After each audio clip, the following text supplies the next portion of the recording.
지금 대한민국을 뭐라 그러지 영어로? 코리아. 코리아라고 그러죠? 코리아가 어디서 왔어요? 코리아라는 말이 어디서 왔어요?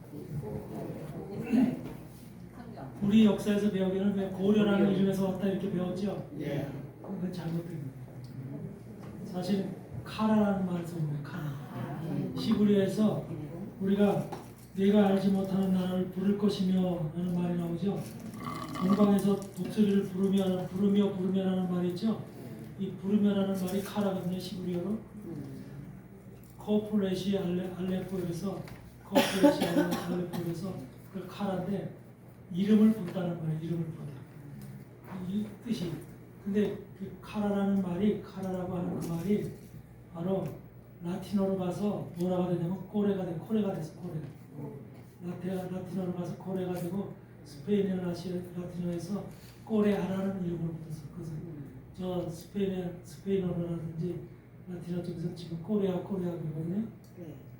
코레아라는 그 말이 뭐냐면 그게 이제 코리아라고 그래. 지금도 코리아라고 그러잖아.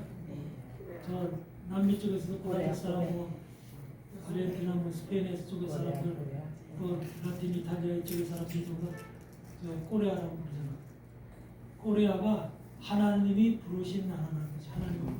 하나님이 부르신 자라는 뜻이. 그게 한국이라는 이름이야. 히브리 사람들이 학자들이 연구를 하다 보니까 이 카라라는 말을 갖다가 부르다라는 말이 성경에 여러 번 나오는데 그 말을 연구를 하다 보니까 결국은 코리아로 연결이 되는 거야. 코리아.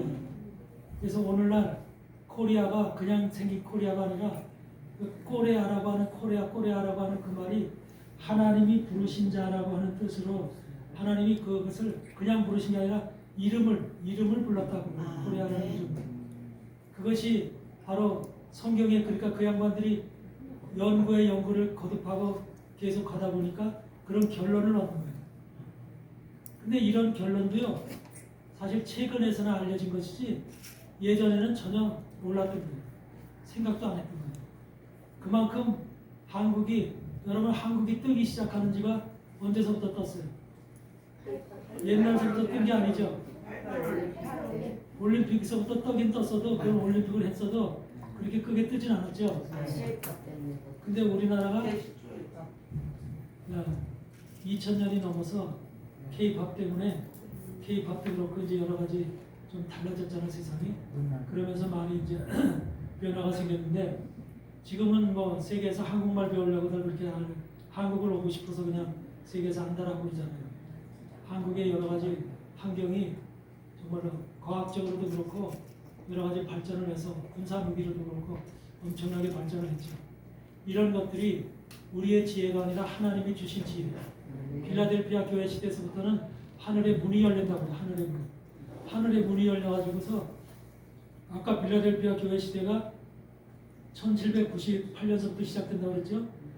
항상 하나님의 교회 시대는 연도가 시작되는 해가 있어요. 이것이 나폴레옹 시대. 나폴레옹 시대가 왜 그러냐면 카톨릭이 죽어가는 시대야. 나폴레옹 시대가 나폴레옹의 프랑스 황제죠.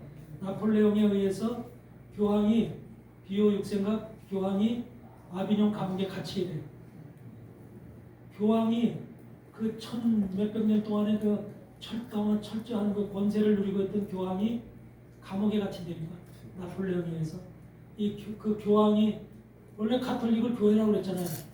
거기서 분리돼서 나온 것이 개신교인데 마틴 루터에 의해서. 그런데 그동안 개신교는 나폴레옹 이전까지는 개신교가 어떻게 했어요? 카톨릭에 의해서 엄청난 고난을 받았죠. 그러니까 종교재판이라는 게 그때 생겼어요. 1517년에 우리가 마틴 루터에서 종교개혁이 생겼죠. 종교개혁이 나타나고 나서 1523년 후에 1540년에 이그나시오스 로열라라고 하는 사람에 의해서 뭐가 생기냐면 예수회가 생겨요. 예수회 들어보셨어요? 예수회라는 그 기관이 생기는데 이것은 왜 생기냐면 개신교, 마틴 루터에 의해서 생긴 개신교, 그때 장로교, 감리교, 침례교 이런 개신교들을 때려잡기 위한 기관으로 생깁니다. 예수회가. 그래서 외형적으로는 예수회가 카톨릭 전도기관으로 세워. 카톨릭의 전도를 목적으로 예수회를 세웠다는 외형적 모습이지만 실상은 뭐냐면 그들이 종교재판이라는 걸 만들어내. 이그나시오스 로엘라에서 종교재판이 만들어져서 종교재판을 통해서 바로 개신교인들을 전부 다 때려잡는 수천만 명의 개신교인들이 떼죽음을 당해요. 그러니까 1798년에 나폴레옹이 등장하기 이전까지 개신교인들이 300년간을 엄청나게 고난을 받는다니까요. 그러면서 카톨릭은 개신교가 세상에 퍼져나가는 걸 원치 않기 때문에 개신교의 그 전도의 역사, 선교의 역사는 언제서부터 시작되냐면 1800년도가 돼서 그러니까 나폴레옹 이후 시대에 1798년도에 등장하기 때문에 1800년도가 돼서부터 개신교의 이제 전도 문이 열리기 시작합니다. 그래서 전도의 문이 열려서 아프리카, 동남아시아 이런 쪽에 이제 그 전도가 길이 열려서 많은 정교사들이 그때는 영국, 또 네덜란드, 또 미국, 캐나다, 오스트레일리아 이런 나라 사람들이 전도사들로 많이 파견돼 나가게 되고 그래서 이제 전도를 하게 되는데 한마디로 개신교가 그때 이제 한마디로 숨을 좀 안정을 찾는 거예요. 그러니까 그동안은 그전까지만 하더라도 카톨릭은 개신교 때려잡는데 아주 모든 열중을 다했어. 최선을 다했어. 개신교가 길을 필 수가 없었던 거야. 근데 이제 나폴레옹 이후 시대에서부터 개신교가 길을 피면서 그때서 개신교 선교 역사가 시작되고 우리나라도 1800년도 후반에 이제 그 원더우드라든지 아펜젤러라든지 이런 선교사들을 통해서 전도를 받게 되는 거죠. 그렇게 되는 거예요. 그래서 선교 역사가 바로 그렇게 되는데 종말론이라는 것도 바로 언제 생기냐면 1800년도에 생기는 거예요. 개신교의 종말론이 1800년도에 생겨요. 여러분들 종말론이 언제서부터 생긴지 아세요? 여러분들이 믿는 종말론은 지금 무슨 종말론이에요? 전천년주의예요? 무천년주의예요? 후천년주의예요? 네? 전천년주의는 전년왕국이 오기 전에 예수님이 이 땅에 재림하신다는 것이 전천년주의고, 무천년주의는 주님이 지금 현재 우리가 살아가는 이 시대가 천년왕국이라고 하는 것이고, 여러분들 지금 천년왕국에 살아있대. 천년왕국에 살고 있대. 네? 그게 무천년주의야.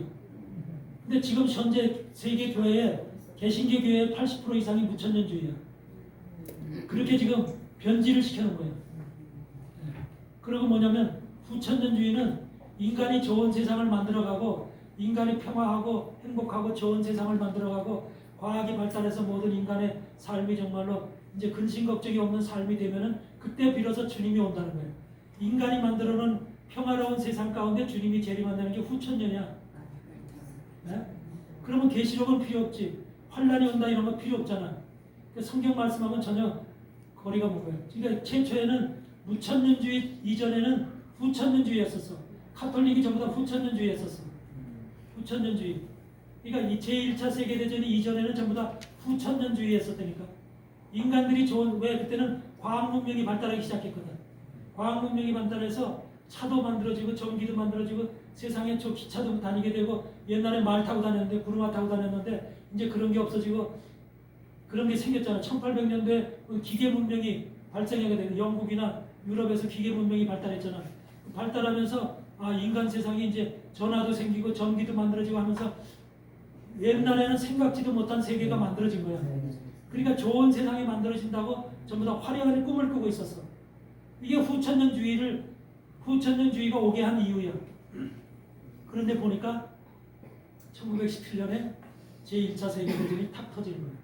1차 세계대전이 탁 터져가지고 인간이 인간을 수천만 명을 떼죽음을 시킨 거야.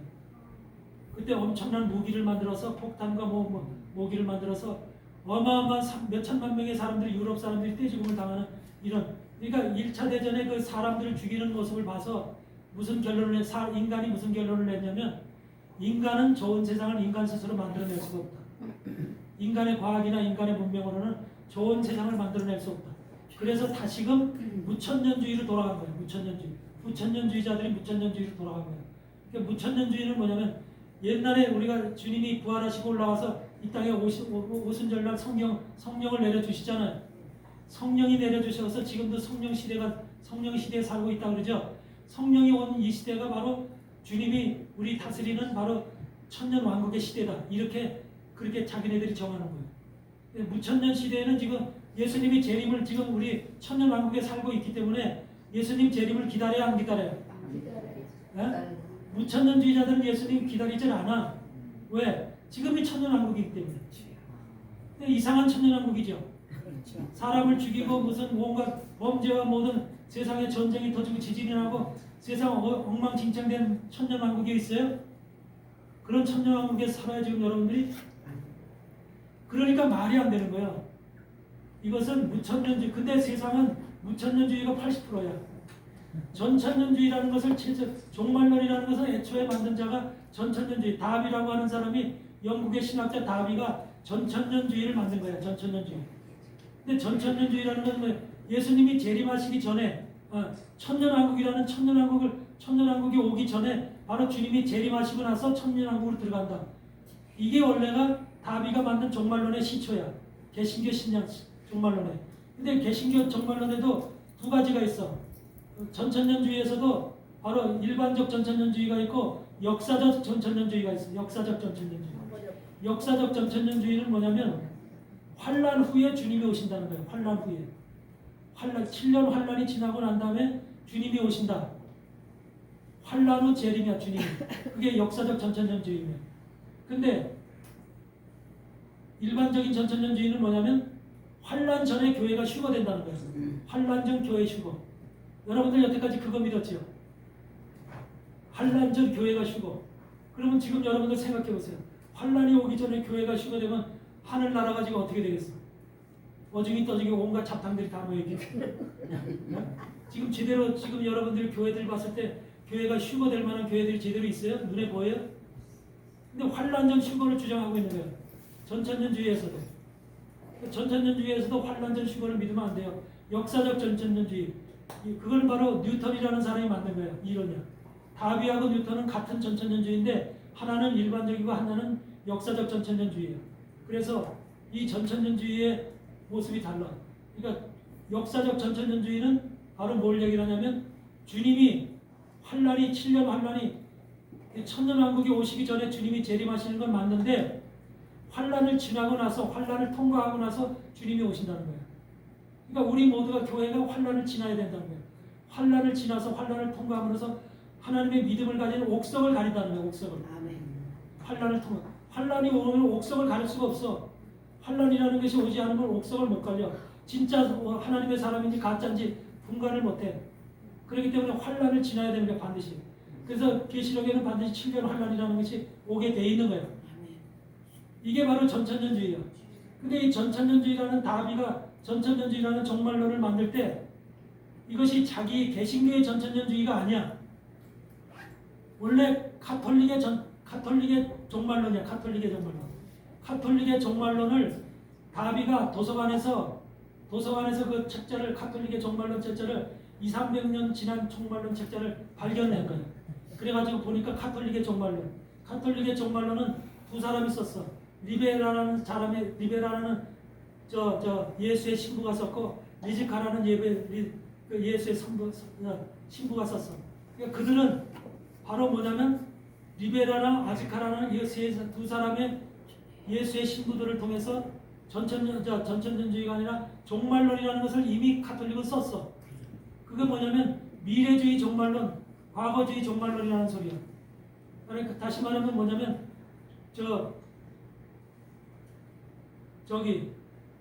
옛날에는 어거스틴서부터 교회사를 보면 어거스틴 다 알죠? 네. 어거스틴서부터 뭐를 얘기를 하냐면 적그리스도는 교황이다 이렇게 얘기했어요. 적그리스도가 교황이다. 지금도 수많은 사람들 교회 다니는 주의 종들도 그렇게 믿는 사람들이 있어. 적그리스도는 교황이다. 여러분 중에도 그렇게 믿는 사람 있어요? 네. 적그리스도는 교황이라고 믿는 사람들이 있다니까. 그렇게 신학이 가르쳐 왔어요. 그렇게 가르쳐 왔어요. 근데 그걸 또 믿고 왔고. 그런데 적그리스도가 교황이라는 것을 카톨릭에서 들을 때는 기분 좋아요, 나빠요? 나쁘죠. 그러니까 교황이 적그리스도가 아니라는 것을 변명하기 위해서 미래적 종말론과 과거주의적 종말론이라는 두 가지 종말론을 만들어낸 거예요. 그래서 590년에 리베라라고 하는 사람이 미래주의 종말론을 만들었어. 또 과거주의 종말론을 갖다 아스카라는 사람이 610년에 만들었어. 그래서 그건 뭐냐면 교황이 미래주의 종말론은 마지막 때가 됐을 때 바로 적그리스도가 등장한다. 지금은 마지막 시대가 안 됐으니까 세상에 환란이 오고 마지막 시대가 됐을 때 적그리스도가 등장한다는 이론이고, 과거주의 종말론은 로마 시대 이전에 헬라 시대가 닿았을 때, 헬라 통치 시대, 예수님이 오시기 이전 시대가 있지요. 그때 예루살렘이 막 공격을 당하고 예수님의 성전에다 피를 뿌리고 막 그런 일이 생기죠. 이런 일이 있을 때가 바로 종말의 시대였다는 거예요. 그러니까 교황은 그 사이에 교회 시대 속에서는 적그리스도 역할을 한 적이 한 번도 없다는 거야. 그 교황이라는 존재는 적그리스도로 역할을 한 적이 없고, 적그리스도는 과거에 옛날에 예수님 오시기 전 시대하고 마지막 주님이 재림하실 이때 당시 이 시대의 마지막 종말의 환란의 시대에 적그리스도가 등장할 것이다. 그 중간 시대에는 교황이 한 번도 적그리스도 역할을 한 적이 없다라는 것을 자기네 교황을 변명하기 위해서 그 과거주의 종말론, 미래주의 종말론을 만들어 놓은 책을. 그 책을 다비가 발견해낸 거야. 도서관에서, 영국의 도서관에서 발견해서 그 책을 갖다가 한마디로 참고해서 개신교 종말론을 만든 것이 바로 다비의 종말론이야. 그러니까 우리가 배우는 종말론이 바로 1830년도에 다비가 만든 종말론을 갖다가 카톨릭의 종말론을 참고해서 만든 것이 오늘날 개신교 종말론이라니까.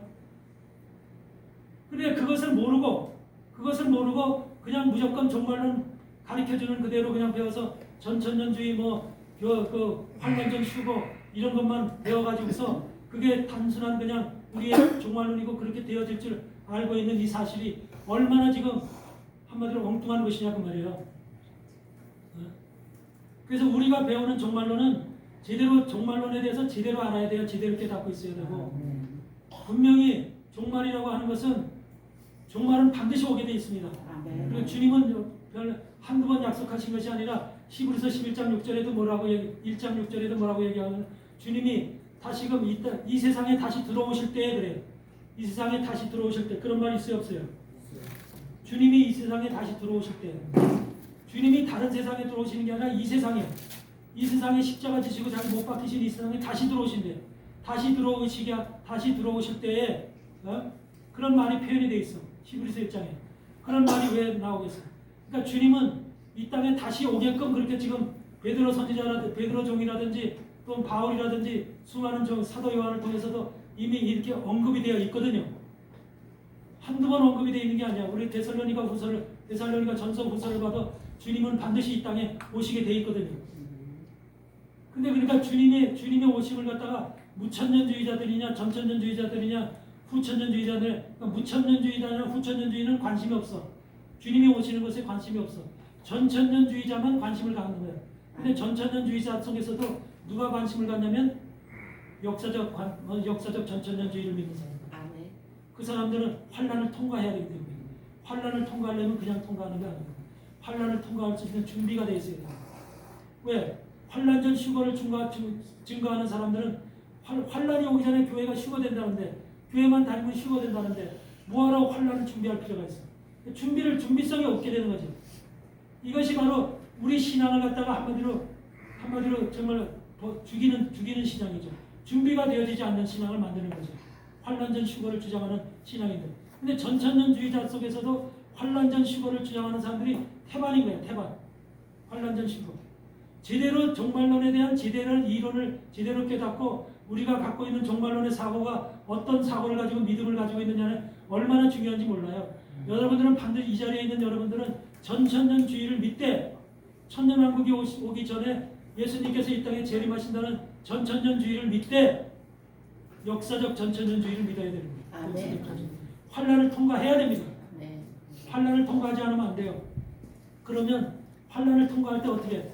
환란 어렵고 힘든 환란을 그냥 우리가 군대에서 장애물 지나듯이 통과해야 되냐? 그렇게 하는 게 아니야.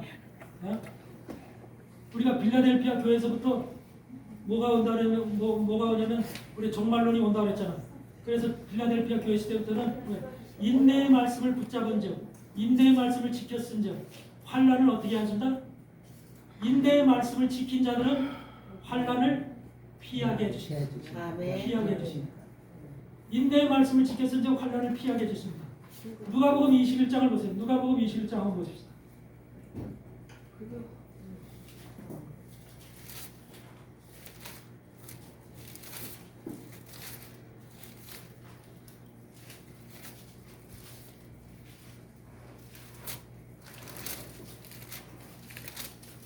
누가복음 21장 34절을 보면 34절 너희는 스스로 조심하라.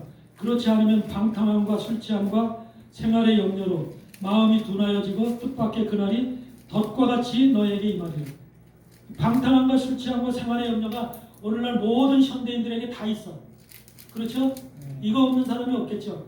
여기서 술 취하다가 술 먹고 취한 거 얘기하는 게 아니야. 세상에 취해 있는 걸 얘기해. 세상에 마술에 취해 있는 걸 얘기해. 여러분 백신 맞는 것도 마술에 취해 있는 거예요. 그 복술이라고 그래. 성경에서 복술. 여러분 백신 세대죠? 백신 맞으라 병만 있으면 백신 맞으라 어린아이에서부터 태어날 때부터 백신 놓지요? 이 백신 맞는 걸 주의해야 됩니다. 여러분들 백신 맞으면 안 돼요. 여기에 다 뜻이 있는 거예요. 의미가 있어요. 아무나 백신 맞으면 백신 맞아서 여기서 코로나 시대에 백신 맞아서 죽은 사람들 많죠? 네. 젊은 애들도 다 이유가 있는 거예요. 그건 나중에 얘기하겠지만 이 백신은 절대로 그걸 성경에서는 복술이라고 얘기하는 거예요. 복술. 계시록에 보면 복술이 두 번 나와요. 두 번. 그것이 복술이라고 하는데 과거에는 복술이라는 것이 구약시대에 복술이라는 말이 나오는데 점 보는 것을 복술이라고 우리는 알고 있겠죠. 근데 점 보는 것을 얘기하는 게 아니에요. 그것이 백신을 통해서 사람의 영혼을 한마디로 속이는 거예요. 우리의 영혼을. 우리의 모든 뇌 조직을 한마디로 속이는 거예요. 그래서 건강이라는 것을 목적으로 면역이라는 것을 목적으로 우리를 속이는 것을 복술이라고 합니다. 그게 현대의학이고 현대과학이에요. 여러분 과학이 여러분을 다 속이고 있다니까. 현대의학이 여러분 약만 계속해서 먹어보세요. 오래 사는 게 아니에요. 약으로 쪄들어서 죽어요. 이런 것이 현대의학이에요. 잠시 잠깐 여러분의 현상을 유지할 뿐이지 그것이 여러분을 고치고 치료하는 게 아니에요. 약으로 인해서 더 고통받는 세상이 되는 것이 바로 현대세대예요. 그래서 술 취함이라는 것, 방탕함과 술 취함과 생활의 염려로 마음이 둔하여지고 뜻밖의 그날이 덫과 같이 너에게 임하리라.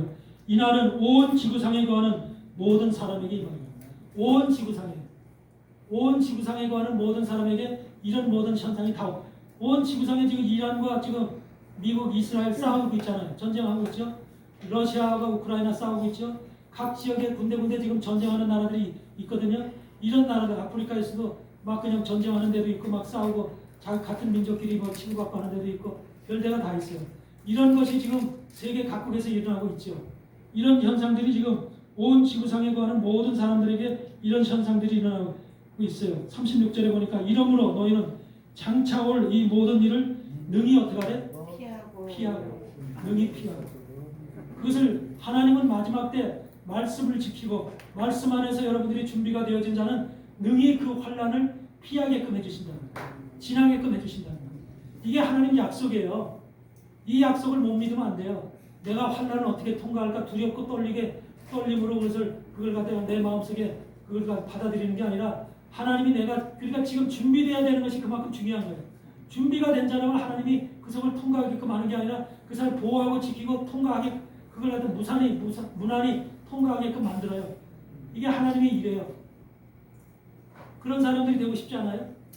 네. 우리 이 모든 일을 능히 피하고 인자 앞에 서도록 항상 기도하며 깨어 있으라는 거예요. 그러니까 항상 기도하며 깨어 있으라는 거예요. 깨어 있는다는 것은 뭐예요? 외적으로도 깨어 있고 영적으로도 깨어 있으라는 소리예요. 여러분 깨어 있다는 것을 성경에서 워치아웃이라는 말을 워치아웃이라는 말을 쓰거든요. 영어로. 여러분 워치아웃이라는 말이 무슨 말이에요? 외부를 살핀다는 거예요. 외부를. 세상 돌아가는 걸 살핀다는 거예요. 워치아웃이라는 말.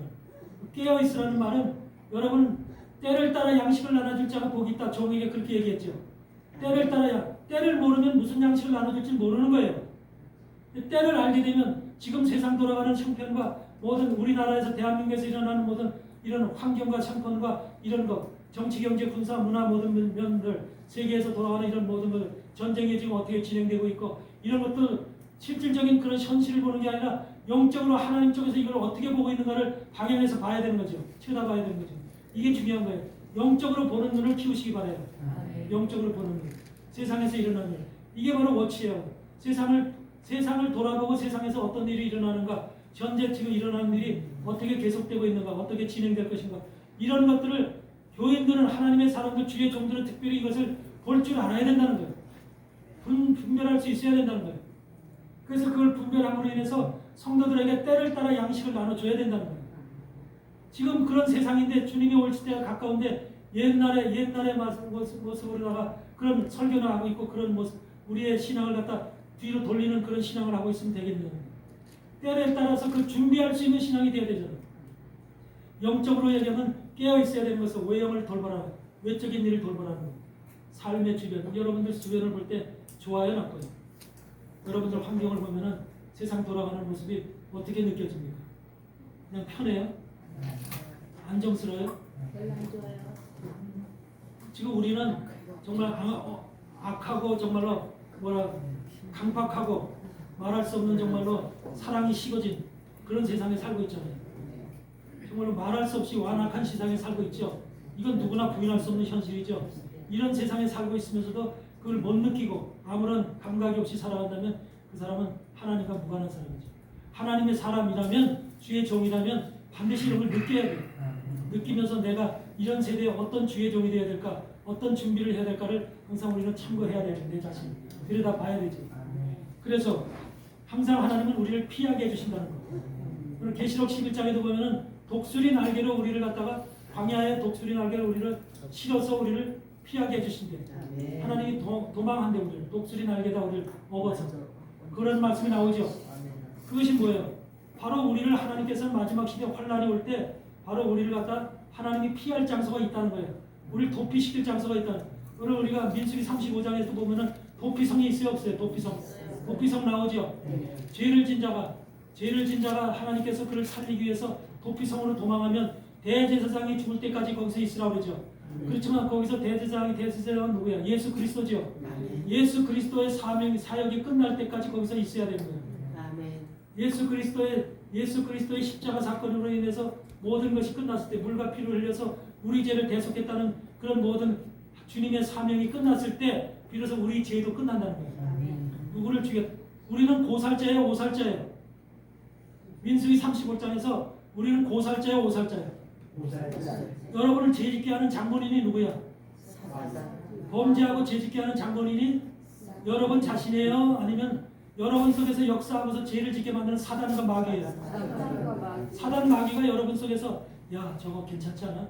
보암직스럽지, 모범직스럽지, 먹어도 돼, 먹어봐 어떤가, 이렇게 해서 자꾸 꼬장질해죠. 속에서. 이게 바로 사단이 하는 거예요.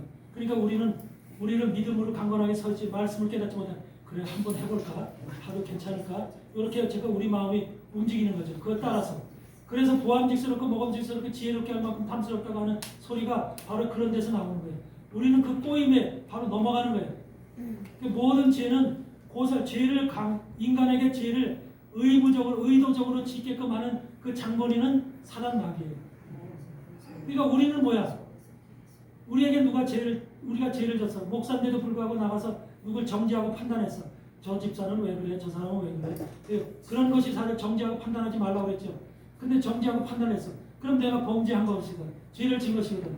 그런데 그것을 하게끔 한 장본인이 내가 내 영이 아니라, 실질적인 내 영이 아니라 나를 꼬드겨서, 내 육체 속에 있는 죄악이 나를 꼬드겨서 나를 죄를 짓게 만든 거예요. 그러니까 나는, 하나님이 볼 때 나라는 사람의 영은 오살자인 거예요. 오살자. 그리고 고살자는 누구예요? 고의로 죄를 짓게 한 장본인은 사단인 거예요. 그러니까 하나님이 미워하는 자가 고살자인 거예요. 그래서 오살자인 나는 어떻게? 예수 그리스도 앞으로 도망하는 거예요. 예수 그리스도의 성전. 그래서 교회로 도망하는 거예요. 교회로. 죄를 진 자는 교회로 도망하라. 그 교회로. 그래서 옛날에 범죄한 자들이 카톨릭으로 도망하고, 그래서 거기서 감싸고 있으면 수사관들도 수사하러 못 왔죠. 그런 것이 있었죠. 네. 그런 것들이 다 그런 거죠. 근데 그런 것이 외형적으로 그런 거지만 사실 실질적으로 예수님한테 피하는, 죄를 졌을 내 죄를 속죄하기 위해서 주님만이 내 죄를 속죄할 수 있어라는 믿음 가운데 교회로 피해야지, 교회로 가서 주님 앞에 주님과 하나가 돼야지, 내 그 교회를 장소만 빌려서 교회로 갔다고 해서 죄가 속죄되는 거 아니잖아요. 이런 것들이 전부 다 민수기 35장에서 오살자와 고살자의 모습들이 전부 다 그래서 거기서 기록되어 있는 것이지 개인이 기록되어. 그러니까 여러분들은 죄를 졌어. 주의 종이 강제로 누구를 죽여야지. 저놈의 인간 죽여야지. 내가 어떻게 해서 계획을 세워가지고 저 사람 죽여야지. 이런 계획을 세워서 죽이는 그런 조의 종이 있어요, 없어요? 없지요. 나도 모르게 그냥 내 속에서 툭툭 튀어나오는 이런 것들로 남편에게도 자식에게도 말할 때도 공손히 못하고 어떤 때는 막 속에서 푹 튀어나오면서 그냥 뭐 이렇게 어긋장나는 말 할 수도 있잖아. 그래 안 그래요? 네. 다 경험해봤잖아. 네. 어긋장나는 말을 했을 때 상대방 기분을 상하게 할 수도 있지요. 네. 이렇게 해서 내 속에 나 잘못했구나 또 이런 걸 회개하면서도 그러니까 전부 다 그게 오살자야. 그 죄를 짓게 하는 자는 오살자인 사단인 거야. 이런 모습이 있듯이 하나님은 우리를 전부 다 예수의 피에 들어간 사람은 그러니까 여러분들은 예수의 피로 대제사장의 십자가를 2000년 전에 주님이 대제사장이신 그분이 십자가 지시고 돌아가셨잖아요. 그러면로 인해서 여러분의 죄는 이미 예수님이 이 일을 다 끝내셨기 때문에 다 속죄됐어요? 아직도 남았어요? 100% 속죄됐지요? 100% 속죄됐어요? 더 이상 죄 문제 가지고 끙끙 앓지 마세요. 주님 죄 졌어요. 용서해 주세요. 용서해 주세요. 이래 하지 마세요. 네. 아멘. 뭐라고 말을 잘못하고 죄를 졌으면 혹시라도 죄를 졌으면 주님이 씻어줬잖아요. 내 죄 씻어줬잖아요. 사단이 내 속에서 이렇게 나를 꾀지 않도록 너 죄 졌잖아. 죄 회개해야지. 이렇게 사단에 의해서 내가 이용당하지 않도록 하나님 내가 죄를 사단을 내가 내 공포를 통해서 내 선포를 통해서 죄를 물리칠 수 있도록 도와주세요. 이렇게 내 입으로 선포를 해야지. 예수님이 피로 내가 죄를 씻음 받았다. 100% 씻음 받았다. 너는 나를 속이지 말아라. 이렇게 선포를 해야지. 이렇게 기도를 하시기 바랍니다. 주님 죄 져서 용서해 주세요. 용서는 계속해서 백날 용서만 할 거예요. 십자가 상에서 이제 다 끝났던 거예요. 여러분 죄를 위해서 그래서 시부리서 그래요. 죄를 위해서 제사할 것이 없다 그러잖아요. 그래야 안 그래요? 죄를 위해서 제사할 것이 없다 그러죠? 죄는 2000년 전에 주님을 통해서 이미 다 100% 속죄가 된 거예요. 그렇기 때문에 전혀 죄를 위해서 여러분들이 죄를 진리가 너희를 자유케 하리니 그랬어요? 안 그랬어요? 요한복음 16장에 그랬죠? 진리가 너희를 자유케 하리니 진리의 말씀을 깨달으면 죄로부터 자유함을 얻어요. 그런데 뭐가 의로운 사람은 정말 하나님으로부터 의롭다고 인정받은 사람은 혹시라도 죄를 졌어도요 다윗과 같이 바세바 정말로 우리아의 아내 바세바를 범했더라도 그 죄를 하나님께서 어떻게 가리우심을 받고 죄를 인정치 않는다니까요. 로마서 4장에 보세요. 로마서 4장 일을 하는 자는 그 삭슬 은혜로 여기지 아니하고 빛으로 여기거니와 일을 아니할지라도 그 하나님께서 의로 여기심을 받는 사람의 행복에 대해서 다윗이 말한 바 뭐라고 그래요? 그 불법을 사하심을 받고 죄를 가리우심을 받고 그 죄를 인정치 않는 사람은 복이 있도다 그랬잖아요. 그랬어요 안 그랬어요? 그러니까 죄를 졌더라도 여러분이 하나님부터 의롭다고 인정받은 사람이라면 여러분의 죄를 하나님께서 불법을 사하심을 받고 용서를 받고 가리우심을 받는데 인정치 않는데 내가 하나님으로부터 의롭다고 인정을 받느냐 못 받느냐가 중요한 것이지 인간은 다 불법을 저지를 수가 있고 죄를 저지를 수 있는 게 인간이야. 안 그래요? 암만 여러분들 훌륭한 종이라고 하더라도 인간이기 때문에 육신을 가지고 있기 때문에 죄를 짓고 범죄할 수 있어 없어요? 수시로 우리 속에 나와요. 수시로. 왜? 육체 자체가 죄이기 때문에 육체 자체가.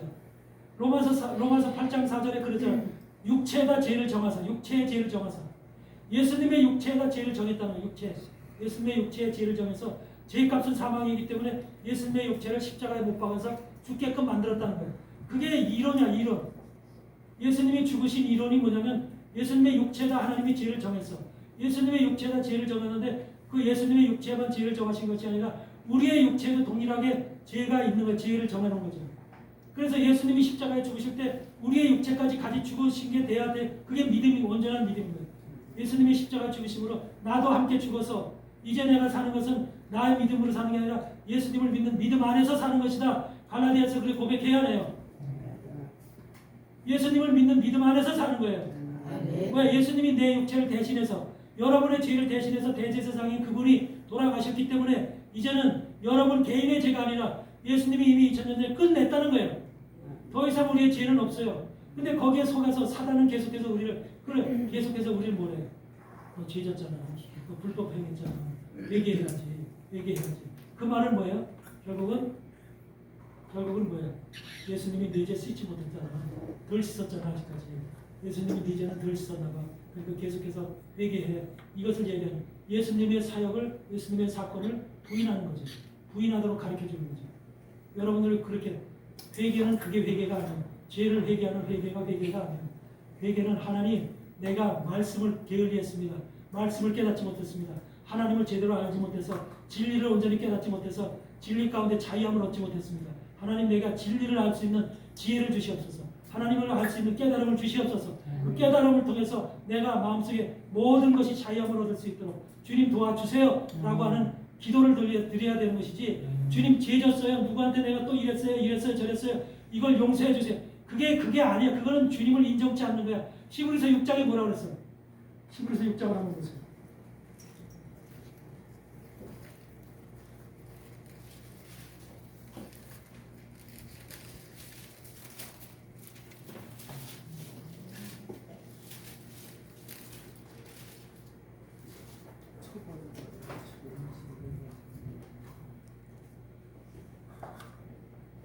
(11절부터) 한번 히브리서 5장 11절부터 한번 봅시다. 5장 11절부터 보면, 멜기세덱에 관하여는 우리가 할 말이 많으나 너희의 듣는 것이 둔함으로 해석하기 어려우니라. 때가 오려므로 너희가 마땅히 선생이 될 터인데 너희가 다시 하나님의 말씀의 충고가 무엇인지 누구에게 가르침을 받아야 할 것이니 젖이나 먹고 단단한 식물을 못 먹을 자가 되었다. 그러니까 지금 현대 교회가 젖이나 먹고 단단한 식물을 못 먹을 자가 되었다는 거예요. 여기서 단단한 식물은 뭐예요? 단단한 식물은 여러분 떡을 삼켜야 씹어야 돼요. 근데 물은, 포도주는 삼켜야 씹어요. 그렇죠? 그런데 떡을 씹지 못하니까, 어린아이가 떡을 씹어서 삼킬 수 있어요? 애기가 떡을 씹어서 삼킬 수 있냐고? 못하지요. 물만 먹지요. 그러니까 젖을 먹지요. 우리가 젖을 먹는 신앙을 가지고 있으면 결과적으로 여기서 뭐라 그래요? 젖이나 먹고 단단한 식물을 못 먹을 자가 되었도다. 대저 젖을 먹는 자마다 어린아이니 의의 말씀을 경험하지 못한, 의의 말씀이라는 것은 바로 구약시대 하나님께서 주신 구약의 말씀, 모세율법과 선지자의 글이 의의 말씀이에요.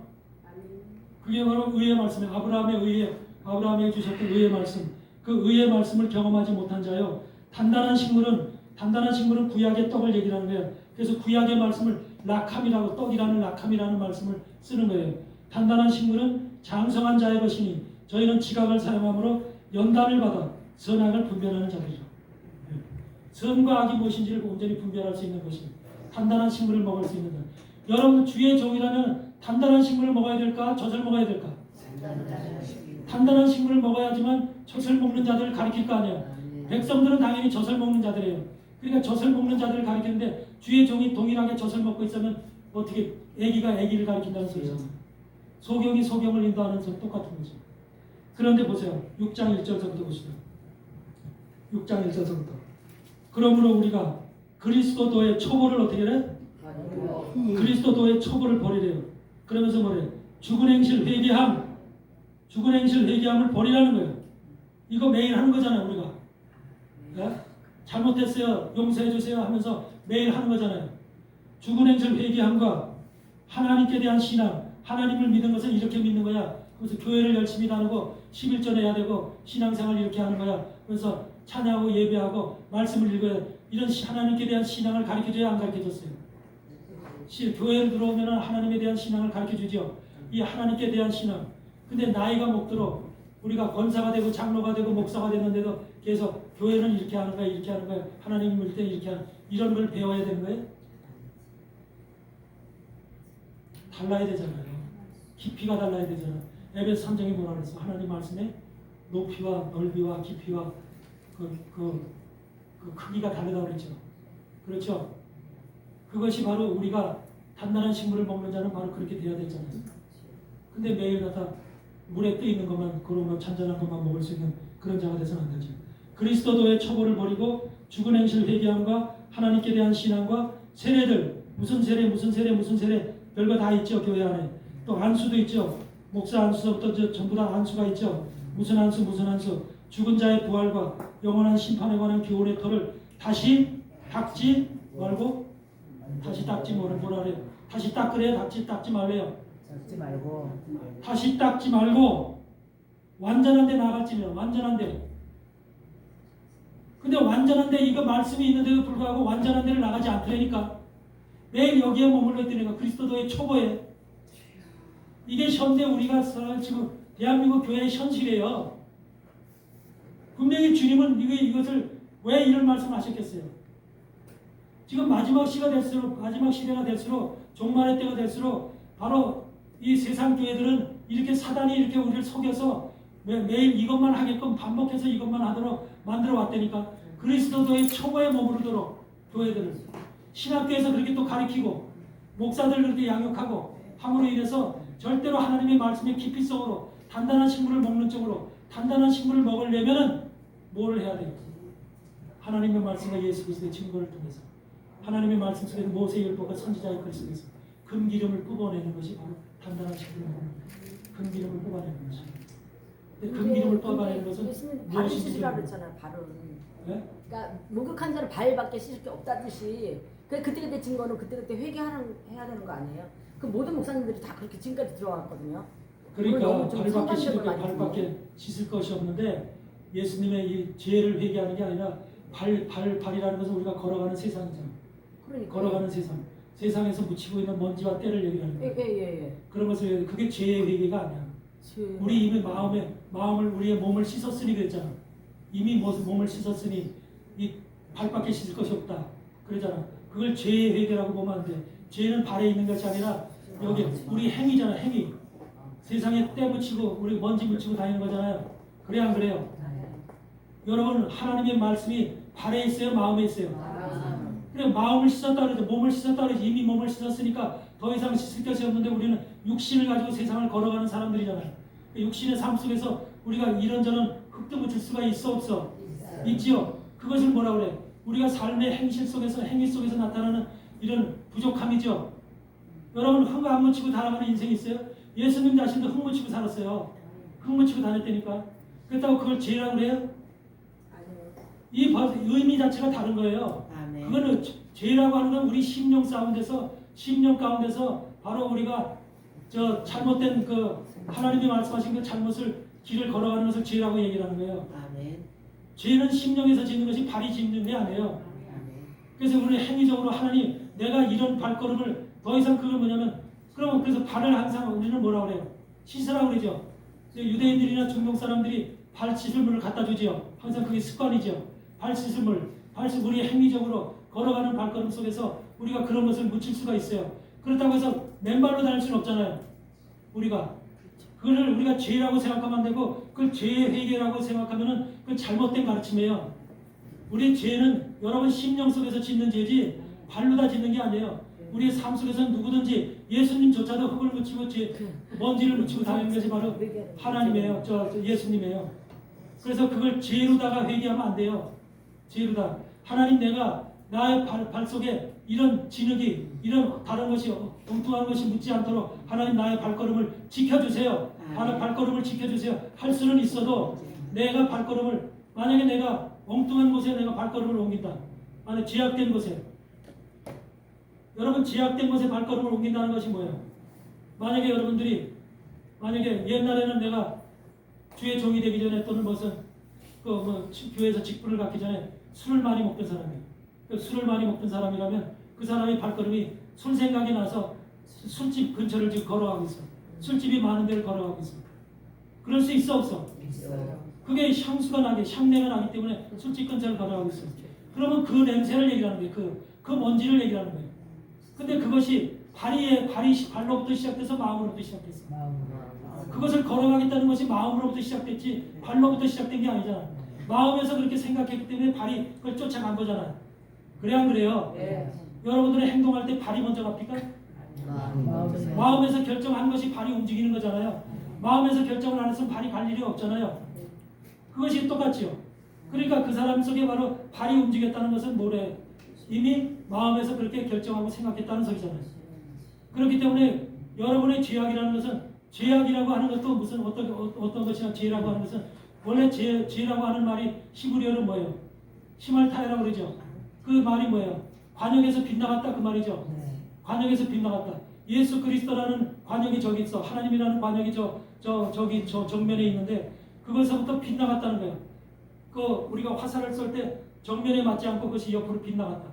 우리의 마음의 눈이 관역에 있지 않고 빗나갔다는 것이 죄거든요. 그러니까 하나님을 보지 않고 세상을 바라봤다. 내 마음의 눈이 하나님을 정확하게 쳐다보고 있어 정면으로 1대1로 나를 쳐다보고 있어야 되는데도 불구하고 내가 세상을 돌아봤다는 거죠. 세상을 돌아보고 저쪽을 돌아보고 차를 돌아보고 우를 돌아보고 세상을 돌아보고 눈으로 보여지는 곳에 내 마음이 가서 내 발걸음이 그쪽으로 가게끔 되어 있죠. 이것이 죄라는 거죠.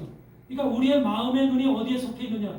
하나님은 죄를 평가할 때 내가 육신적으로 짓는 죄마다 그걸 평가하는 게 일일이 죄를 평가하는 게 아니라 하나님의 죄는 내 마음이 어떤 마음의 눈이 어디를 향하고 있느냐를 보는 거예요.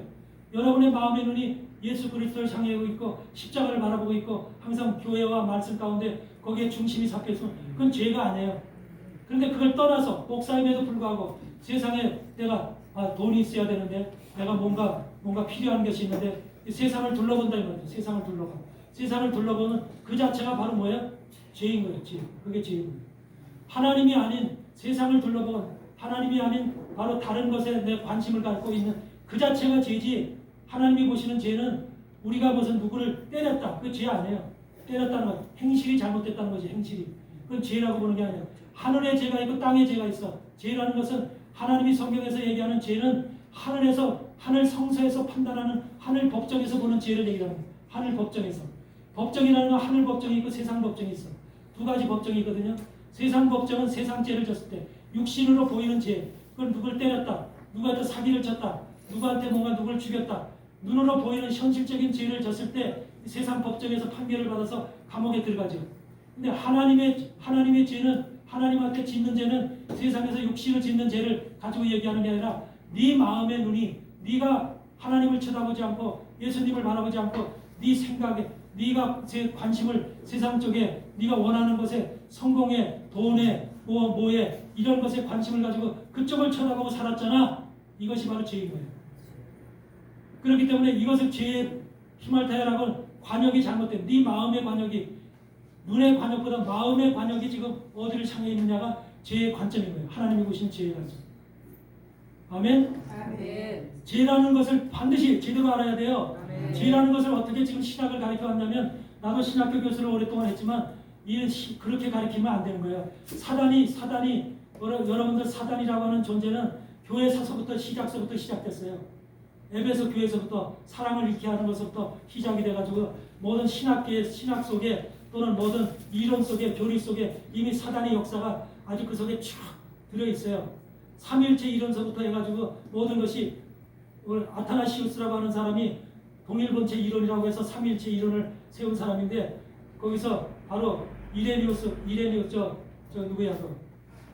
아리우스라고 하는 사람이 바로 이 동일체 이론을 반대해가지고 신은 어떻게 하나님이라는 신이 육체를 입고 이 땅에 올 수 있느냐?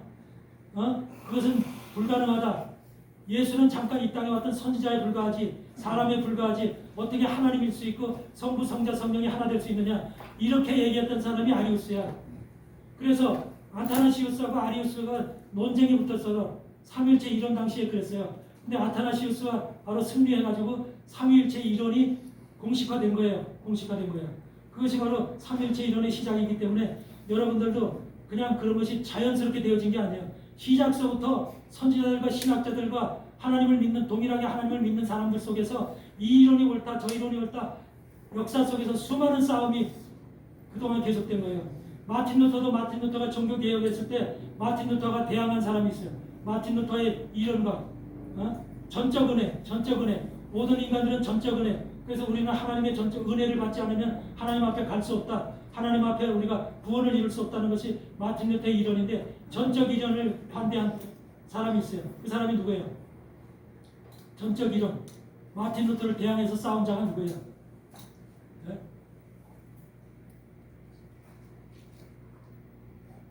나도 물어보고 지금 갖고 왔어 한 거지. 네? 물어보지 마시고 하세요.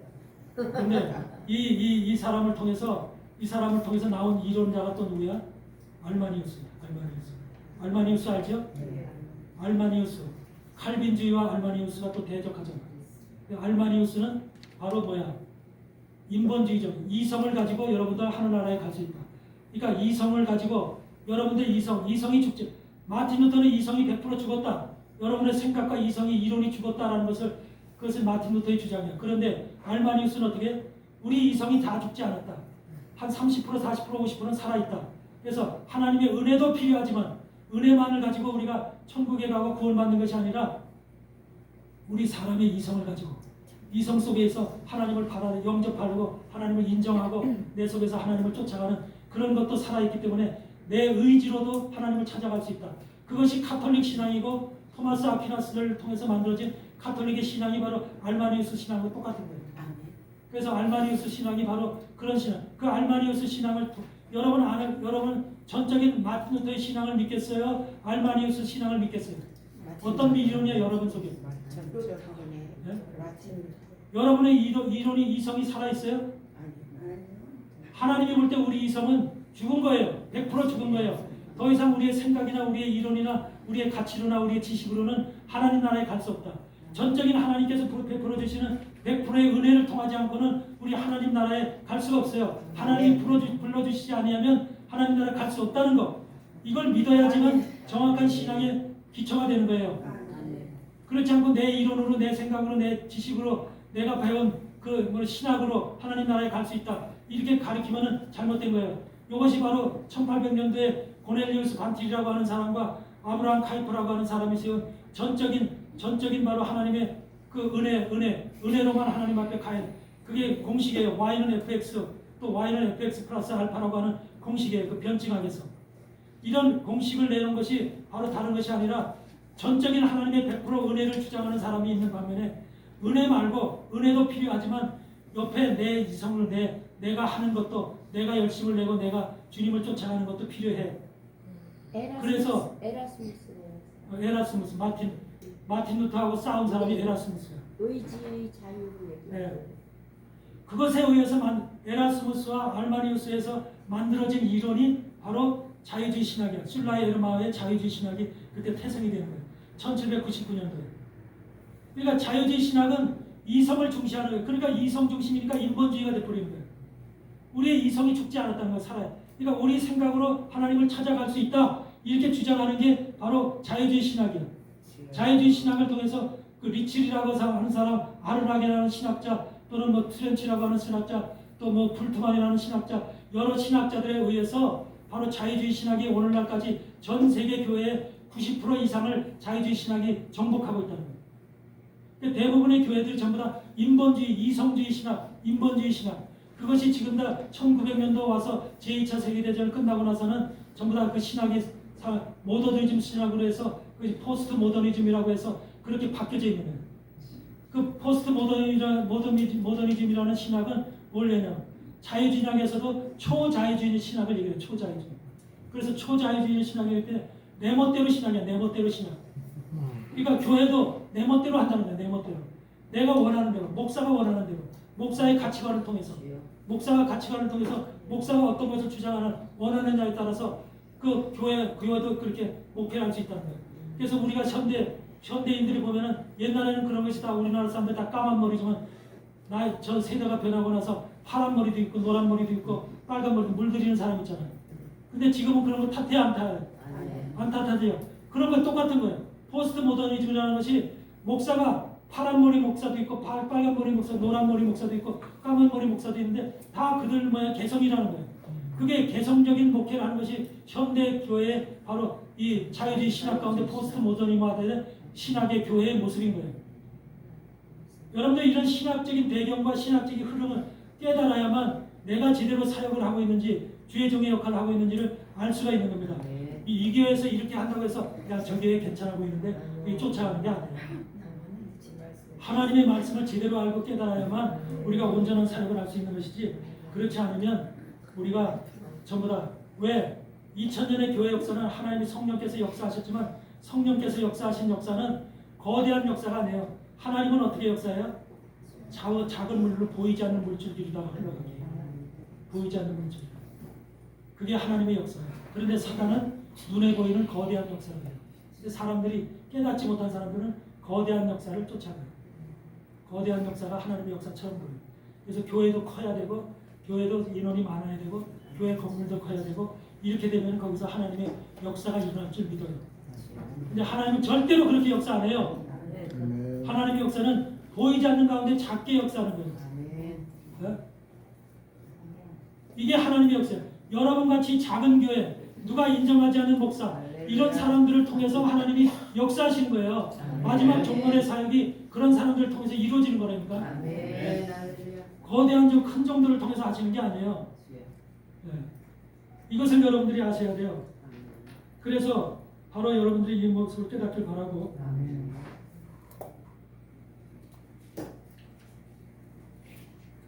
뭐냐면 마지막 시대 우리가 지금 주제가 깨어있어 하잖아요. 깨어있는 것이 뭐냐면 밖을 내다보는 신앙이에요. 밖을 내다보는 신앙. 깨어있으라는 신앙이 바로 우리는 세상을 볼 줄 아는, 세상을 볼, 내 속만, 내 집안에서, 내 교회 안에서 내 성도들만, 내 집안에서 내 나만 쳐다보는 그런 신앙이 아니라 밖을 쳐다보는, 외형을 들여다볼 수 있는 이런 신앙적인 관점이 있어야 되는 거예요. 그게 깨어있는 신앙이에요. 왜 그러냐면 보세요. 노아가 120년 동안 방주를 졌잖아요. 그렇죠? 120년 동안 방주를 질 때 그 120년 후에 홍수가 날 것을 노아가 만약에 중간에 야 홍수 안 날 것 같아. 내가 헛소리 들을 것 같아. 하나님으로부터. 이런 판단이 있었다면, 이런 생각이 있었다면 방주를 짓겠어요? 못 짓지요? 지치겠지요? 120년 동안 그 방주 어떻게 짓겠어요? 그런데 노아의 마음속에서는 그 하나님의 말씀이 떠나지 않는 거죠. 그 말씀이 굳건하게 하나님은 살아계시고 하나님은 분명히 이루실 거야. 말씀대로 행하실 거야. 라는 것을 분명히 믿으니까 그것이 굳건하게 그 말씀의 줄을 붙잡고 계속해서 방주를 120년 동안 진 거잖아요. 그러니까 방주를 질 수 있는 것이 노아가 바로 미래에 대한, 지금도 마찬가지예요. 주님이 재림하신다는 확실한 줄을 붙잡고 주님은 반드시 약속하신 대로 오실 거야 라고 하는 이런 확실히 내 마음속에 있어야지 그 줄을 붙잡지. 과연 오실까 말까, 이 말씀이 정말로 이루어질까 말까, 이런 신앙이 된다면 그 신앙이 그 줄을 붙잡겠어요? 주님의 그 줄을 붙잡겠습니다. 그런 것을 잘하는 것이 누구예요? 사단이에요. 우리의 마음의 세계를 들여다보는 것이 사단이기 때문에 그 사단이 잘하고, 그런 사람은 어때요?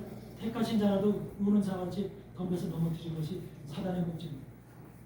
그러니까 우리는 바로 노아와 같이 끈질긴 120년 방주를 짓는 끈질기고 인내를 갖는 그런 믿음이 있어야 되고 그런 말씀을 소유해야 돼요. 그래서 필라델피아 교회 종말이 오는 그런 시점에 인내의 말씀을 지켰은즉 그래요. 인내의 말씀을 지켜. 지금 여러분들이 인내의 말씀을 지켜야 되는 거예요. 이것이 얼마나 중요한지 몰라요. 인내의 말씀을 지켰은즉 그들을 환난을 피하게 해주시죠. 이게 하나님의 약속이라니까요. 그러니까 환난을 당하는 것이 아니라 여러분들은 환난을 피하게 해주신다는 그 가운데 들어가야지 그것이 제대로 된 하나님의 믿음을 가진 주의 종들로서 하나님께서 여러분들 사용하실 줄 믿습니다. 노아는 바로 이렇게 120년간을 인내를 가지고 하나님 말씀을 지켜서 끝까지 그걸 이루고 성취한 사람이에요.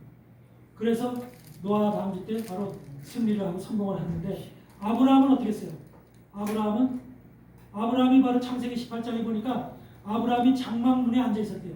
장막문에 앉아 있어가지고서, 여러분 문에 앉아 있는 사람의 신앙을 생각해 보세요. 문 안에 들어가 있지 않고 문 바깥을 쳐다보면서 장막문에 앉아 있어요. 장막문에 앉아 있다는 것은 바깥을 쳐다보기 위해서 앉아 있어요? 안을 들여다보기 위해서 장막문에 앉아 있어요? 바깥을 쳐다보기 위해서, 바깥의 소식을 듣기 위해서, 바깥에서 뭐가 오는가를 알기 위해서, 보기 위해서, 그래서 바깥에 관심을 가지고 쳐다보는 거잖아요. 주님의 나라는 안에 있어요? 바깥에 있어요? 지금? 안에 있어요. 어? 우리 안에 있지만 지금 주님은 바깥에서 올 거예요? 지금 안에서 올 거예요? 재림하신 주님은 바깥에서 올 거예요? 안에서 오실 거예요? 이 세상 안에서 와요? 지금 바깥에서 주님이 이 땅으로 오실 거거든요. 이 세상으로 다시 오실 거거든요. 그러니까 우리의 관심은 바깥에서 찾아오시는, 이 땅으로 오시는 주님을 바라봐야 될 거잖아요. 그러니까 우리는 세상 문에 앉아 있어야 되는 거예요. 세상 문. 그 세상 문이 우리 마음의 문을 얘기하는 거죠. 마음의 문. 우리 마음의 문이 과연 이 지구상에, 우리 가정 안에, 대한민국 안에, 이 안에, 교회 안에 갇혀있는 닫혀있는 이런 마음의 문이 아니라 하나님이 주님이 재림이 주님이 언제쯤 오실까, 주님의 천사들이 나를 언제나 방문하실까, 이런 것을 기다리는 기다림의 마음으로 지금 문에 앉아 있어야 될 거 아니에요. 아브라함이 그렇게 장막문에 앉아 있음으로 인해서 누구를 만나요? 하나님의 천사들을 만나죠.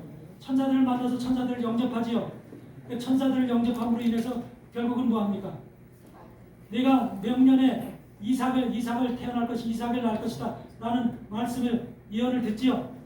하와는 하와가 아닌 사라는 그 말을 듣고 뭐라 그래? 웃었어요. 그래서 사라라고 그러죠.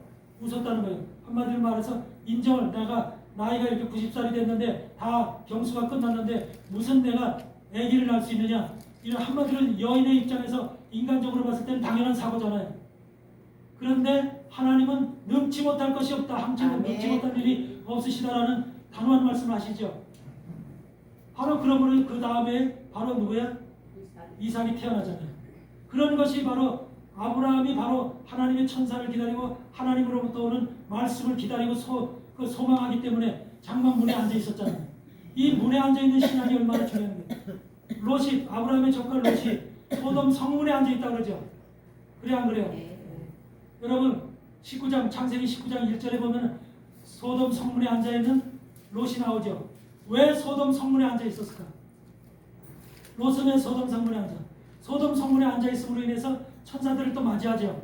그러므로 인해서 그 천사들로 인해서 소돔 성에서 끄집어냄을 당하죠. 살림을 받지요. 멸망받는, 불과 유황으로 멸망받는 소돔 성에서 그 가족의 끄집어냄을 받잖아요. 이런 것에 은혜를 입는단 말이에요. 우리가 은혜를 입기 위해서는, 삶의 생명의 은혜를 입기 위해서는 반드시 지금 시대에, 마지막 멸망이 다가오고 있는 이 시대에 어떤 마음이 되냐면 문에 앉아 있는 신앙이 되는 거예요. 장막문에 앉아 있고 소돔 성문에 앉아 있고, 소돔 성이라는 성이 어떤 성이요? 패역한 성이죠.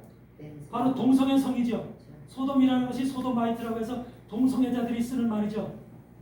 소돔이라는 것이, 소돔 성은 바로 지금 세상이 동성애 세상 아니에요? 세상에 각 나라에서 동성애법이 다 통과됐죠. 우리나라 통과됐습니까? 안 됐습니까? 대한민국 통과됐어요? 안 됐어요. 그래도 끝까지 우리나라에는 반대하는 사람들이 있죠. 반대하는 사람들이 있어서 통과를 못 시켰는데, 오바마 때, 미국은 오바마 때 통과됐죠. 그래서 백악관에 무지개 저기 휘장을 두르고서 막 그랬죠.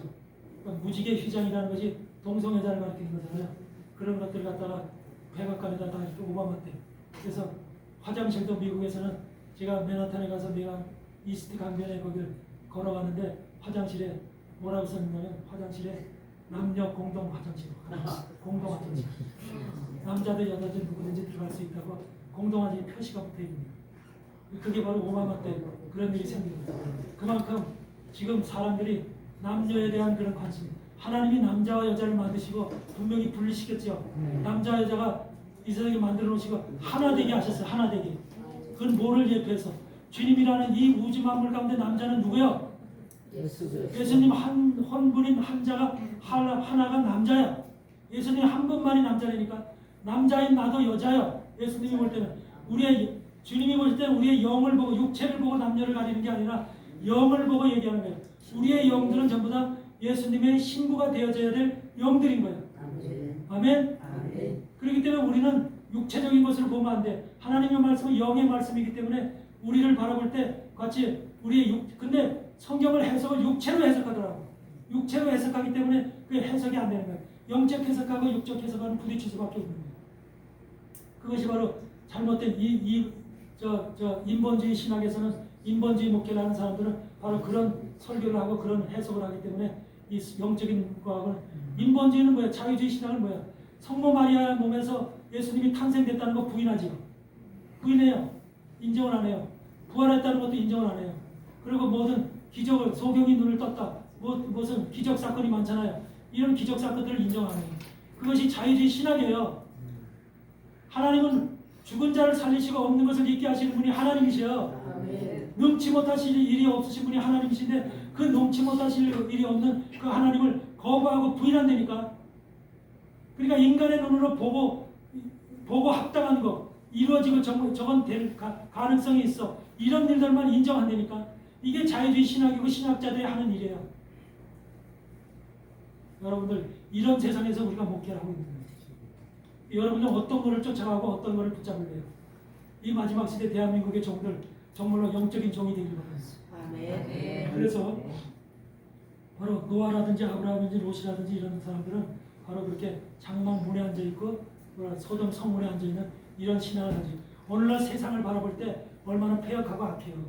그러니까 문 안에 앉아 있다, 문 안에 있다는 것은 세상 안에 세상과 함께 있다는 거예요. 세상 안에 세상과 함께 세상 삶을 살고 있고 세상 사람들이 가지고 있는 생각과 마음을 공히 가지고 살아가고 있다는 거예요. 문에 앉아 있다는 사람은 세상과 세상 안과 등을 보이고 바깥으로는 하나님의 세상, 주님의 세상을 바라보면서 언제 주님이 오실까요? 주님 빨리 오시옵소서. 마음의 기다림과 소망을 가지고 꿈꾸고 바라보면서 그쪽을 향해서 있다는 것이 소돔 성문에 앉아 있고 장막문에 앉아 있는 그들의 마음인 거죠. 왜 이들이 문에 앉아 있는가를 그 신앙을 분명히 여러분들 기억하셔야 돼요. 오늘날에 우리가 가져야 될 신앙이 바로 그런 신앙입니다. 여러분 누가복음 17장에 뭐가 나와요? 누가복음 17장에 보면은 주님이 임재하실 때 인자가 올 때가 어떤 때라고 해요? 인자가 올 때. 노아의 때와 같고 롯의 때와 같다 그러죠. 노아의 때와 같고 롯의 때와 같다. 인자가 올 때. 그러면서 시집가고 먹고 마시고 시집가고 장가가고 팔고 사고 그랬다 그러죠. 집을 짓고. 이것이 바로 노아 때와 롯의 때가 똑같죠. 그런 삶을 바로 지금도 여러분들 똑같지 않아요? 네. 지금 우리가 지금이 주님이 오실 때가 심히 가까운 종말이라는 것을 인식하면서도 우리의 삶 속을 들여다보면 노아 때와 그 롯의 때와 똑같지 않아요? 그렇게 하잖아요. 부동산 투기하고 부동산에서 증권 투자하고서 돈 바라보면서 계속해서 사고 팔고 집 짓고 하면서 시집가고 장가가고 아무렇지도 않은 듯이 살고 있잖아요. 이게 우리 인생의 모습이잖아요. 네. 이렇듯이 노아 때와 바로 똑같은 거예요. 우리가 노아의 때와 광주 홍수가 날 때와 모습과 불과 유황으로 다 멸망된 소돔과 고모라 성의 멸망 때와 똑같은 거예요. 그런데 여기서 우리가 주의해야 될 것이 있어요. 노아의 때는 뭐라고 얘기하냐면 노아가 방주에 들어가는 날까지 노아가 방주에 들어가는 날까지 그들이 알지 못하고 깨닫지 못했다. 노아 때는 방주에 들어가는 것을 얘기하고 있어요. 방주에 들어가는 날까지. 그런데 롯 때는 뭐냐면 그들이 소돔성에서 피하여 나올 때, 소돔성에서 나올 때를 얘기하고 있어요.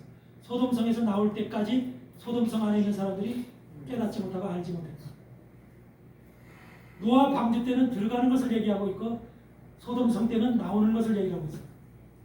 성경에 그렇게 기록되어 있어야 안 돼 있어요. 보세요. 누가복음 6장에 보세요. 누가복음 17장.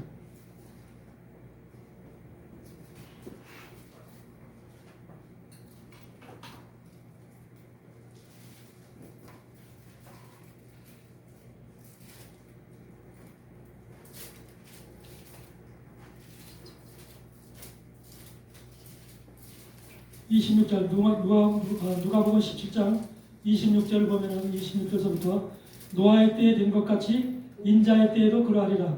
노아가 방주에 들어가던 날까지 사람들이 먹고 마시고 장가들고 시집가더니 홍수가 나서 저희를 다 멸하였으며 또 롯의 때와 같았으니 사람들이 먹고 마시고 사고 팔고 심고 집을 짓더니 롯이 소돔에서 나가던 날에 하늘로서 불과 유황이 비오듯 하여 저희를 멸하였느니라. 노아의 때는 들어가던 날에 롯의 때는 나가던 날에. 뭘로 의미할까? 근데 인자의 때는 노아의 때와 롯의 때가 다 한꺼번에 오는 거예요. 인자의 때. 마지막 인자의 때. 주님이 재림하시는 때는 노아의 시간과 롯의 시간이 다 한꺼번에 같이 오는 거예요. 이 시간에. 노아의 때와 롯의 때가 한꺼번에 지금 이 시간에 온다는 거예요. 그러면 왜 노아의 때는 들어가는 날이라고 할까? 들어가는 날이라고 할까? 방주에 들어가고. 여러분 노아의 식구들이 방주에 들어가고 나서 일주일 동안을 방주문이 닫혀 있었어. 그런데도 사람들은 일주일 동안 무슨 생각을 했을까? 방주 안에 들어가지 못한 사람들은 네? 비가 안 왔잖아. 일주일 동안. 일주일 후에 왔어. 그러면 일주일 동안에 방주에 비가 안 왔으니까 저 방주에 들어간 노아 식구들을 보고서 얼마나 저 멍청한 자들, 한심한 자들, 그래서 얼마나 그들을 비웃고 공격하면서 그들에게 손가락질 했을까? 그랬어요, 안 그랬어? 여러분들이 만약에 마지막 시대 방주에 들어가는 그런 사람들이라면, 방주에 들어간 사람들이라면, 여러분들 바깥에서 방주에 안 들어간 사람들이 여러분들 손가락질하고 저 사람 미친 사람들, 정신 나간 사람들 손가락질 하겠어 안 들어갔어? 근데 여기서 노아 때는 홍수가 내린다는 거잖아. 방주에 들어가게 되면 뭐가 돼? 비를 피할 수 있죠. 홍수를 피할 수 있죠. 여러분 방주에 들어간다는 것이 뭐예요? 육적으로 지금 배에 들어가는 것을 얘기를 하는 게 아니에요. 영적으로 좀 생각해 보시라고. 영적으로. 하나님은 영이시니까 영적으로 이 말씀이 우리에게 영으로 지금 어떻게 이걸 하시는 말씀인가를 영으로 깨닫기 바래요. 그냥 노아가 방주에 들어가서 비를 피했다고 하는 그 사실을 얘기하는 게 아니라니까. 그 눈에 보이고 현실적인 사실이에요. 하나님은 현실의 영이신 하나님은 우리에게 현실을 보여주려고 하는 게 현실 속에 숨어있는 영을 보여주기를 원하는 거예요. 영을. 그랬을 때 그 영 속에 지금 여기서 방주에 들어가는 방주가 뭐냐요? 방주가. 네? 방주에 들어가 하나님이 만들어 놓으신 방주, 노아가 만들어 놓은 그 방주. 방주 안에만 생명이 있어요. 그렇죠? 그 방주 안에만 생명이 있어요. 그러니까 방주는 뭐야? 방주 안에 또 의로운 노아가 있어. 그렇죠? 의로운 노아가 있죠. 거기서 3층에 딱 있죠. 앉아 있죠. 그래서 바로 그 방주의 모습을 한번 상상해 보세요. 그러면 그 방주는 바로 우리를 구원하시는 구원의 방주예요. 구원의 방주고 생명의 방주고. 그것이 바로 뭐냐면 말씀의 방주고. 외형적으로 얘기하면 오늘날 교회예요. 마지막 시대에 방주의 역할을 하는 것이 바로 외형적으로는 교회예요. 그래 안 그래요? 근데 교회 안에 들어와 있어요. 근데 교회가 자유주의 신앙으로 망해버렸네. 다 변질돼 버렸네. 근데 그런 교회에 그런 방주에 들어가 있으면 살아 죽어지. 다 물이 샌 방주이기 때문에. 물이 새고 사면에서 물이 들어오는 방주이기 때문에 그 방주는 파손될 방주예요. 그렇기 때문에 파손이 안 될 방주에 들어가야 되죠. 여러분이 그런 방주에 들어가야 돼요. 그게 바로 말씀의 방주인 거예요. 말씀이 예수 그리스도만이 말씀. 하나님은 요한복음 1장 1절에 하나님이 말씀이시라 그렇게 얘기하기 때문에 말씀의 방주로 들어가야 되는 거예요. 마지막 시대 여러분이 말씀의 방주로 들어갔을 때 그 말씀으로 인해서 지켜지는 거예요. 여러분이 그 말씀의 방주로 들어가. 근데 말씀의 방주로 들어가지 않은 사람들은 전부 다 하나님의 말씀의 뜻을 깨닫지 못하기 때문에 하나님의 약속의 언약의 말씀을 붙잡을 수 없기 때문에 전부 다 한마디로 결국은 나중에 그 배가 파손되든지, 배가 있더라도 파손된 배라든지 구멍이 뚫린 배라든지, 구멍이 뚫린 배라든지 아니면 이런 배일 수 있는 거죠. 저 유명한 큰 교회, 저 대형 교회도 저렇게 지금 멋있게 전놨지만 저 속에는 보이지 않는 영적인 구멍들이 수술술 뚫려 있어서 수많은 홍수들이 그러면 그 홍수로 퍼붓는 물이 뭐냐 이거예요. 홍수로 퍼붓는 물. 그때 당시에는 홍수 때는 노아 방주 때는 물이 떨어져서 홍수가 터져서 하늘과 땅에 모든 것이 터져서 물이 쳤지만 지금의 홍수로 내릴 물은 무슨 물이에요? 지금의 홍수로 내릴 물은 여러분들을 죽일 물은 무슨 물이냐고. 앞으로도 하나님께서 홍수를 하나님께서 물을 갖다가 엄청나게 하늘을 열어서 물을 그래서 홍수 여러분들 죽이려고 하는 거예요? 이 물이 무슨 물이냐고.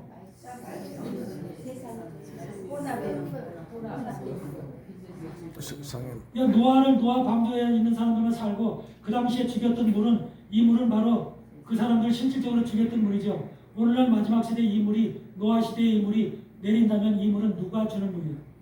우리를 죽이게 하는 물. 사단 마귀가 주는 물이죠. 사단 마귀가 주는 물이 뭐예요?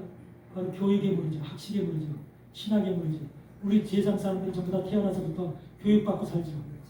교육받고 살면서 우리 세상에서 모든 지식을 취하지. 지식의 물이죠. 과학의 물이죠. 이런 것들이 지금 세상에서는 세상을 덮고 있죠. 태어나서부터 우리 인간들은 그런 것 속에서 살아야 되고 그런 것을 열심히 배워야 하지만 훌륭한 사람이 되고 출세한 사람들 성공된 사람이 있다고 제가 믿고 그렇게 열심히 돈을 쳐들여서 공부를 하잖아요. 이런 지식 체계를 누가 만들어놨어요? 하나님 그런 지식을 배운 사람일수록 성경 말씀에 가까워요, 하나님에게 가까워요, 세상에 가까워요. 하나님을 멀리하죠. 그래서 어렸을 때 저 교회를 다니던 사람들도 중고등학교, 대학교 가면서 교회를 떠나죠. 이런 것이 차라리 교육 수준이 높을수록 하나님을 멀리하게 돼 있죠.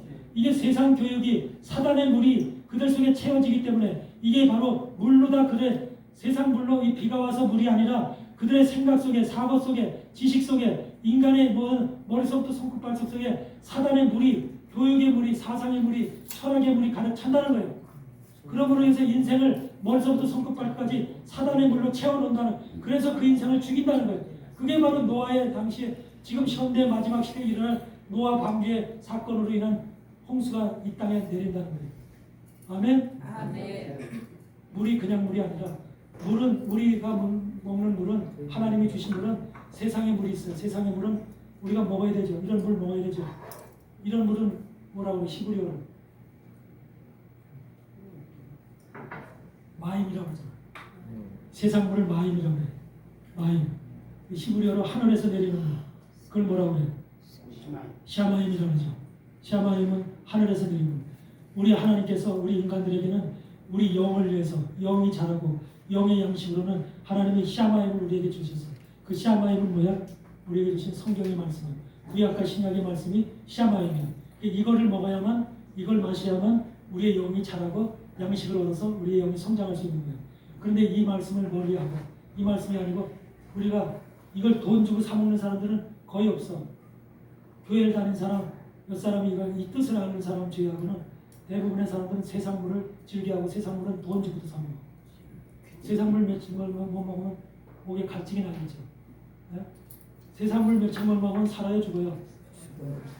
세상물의 가치는 중요하다는 거 알면서 하나님의 말씀, 하나님의 양의 영의 물은 그럴 관심이 없는 것이 오늘날 마지막 시대 사단이 우리에게 채우는 물의 점령이 돼 있어 가지고 우리가 더 이상 그 하나님이 우리에게 영의 소생을 위해서 주신 물에 대한 가치를 우리가 모르는 거예요.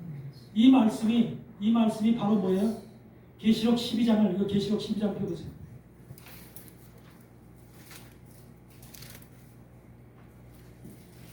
노아 시대 이 사건이 계시록 12장에 그대로 열거되어 있죠.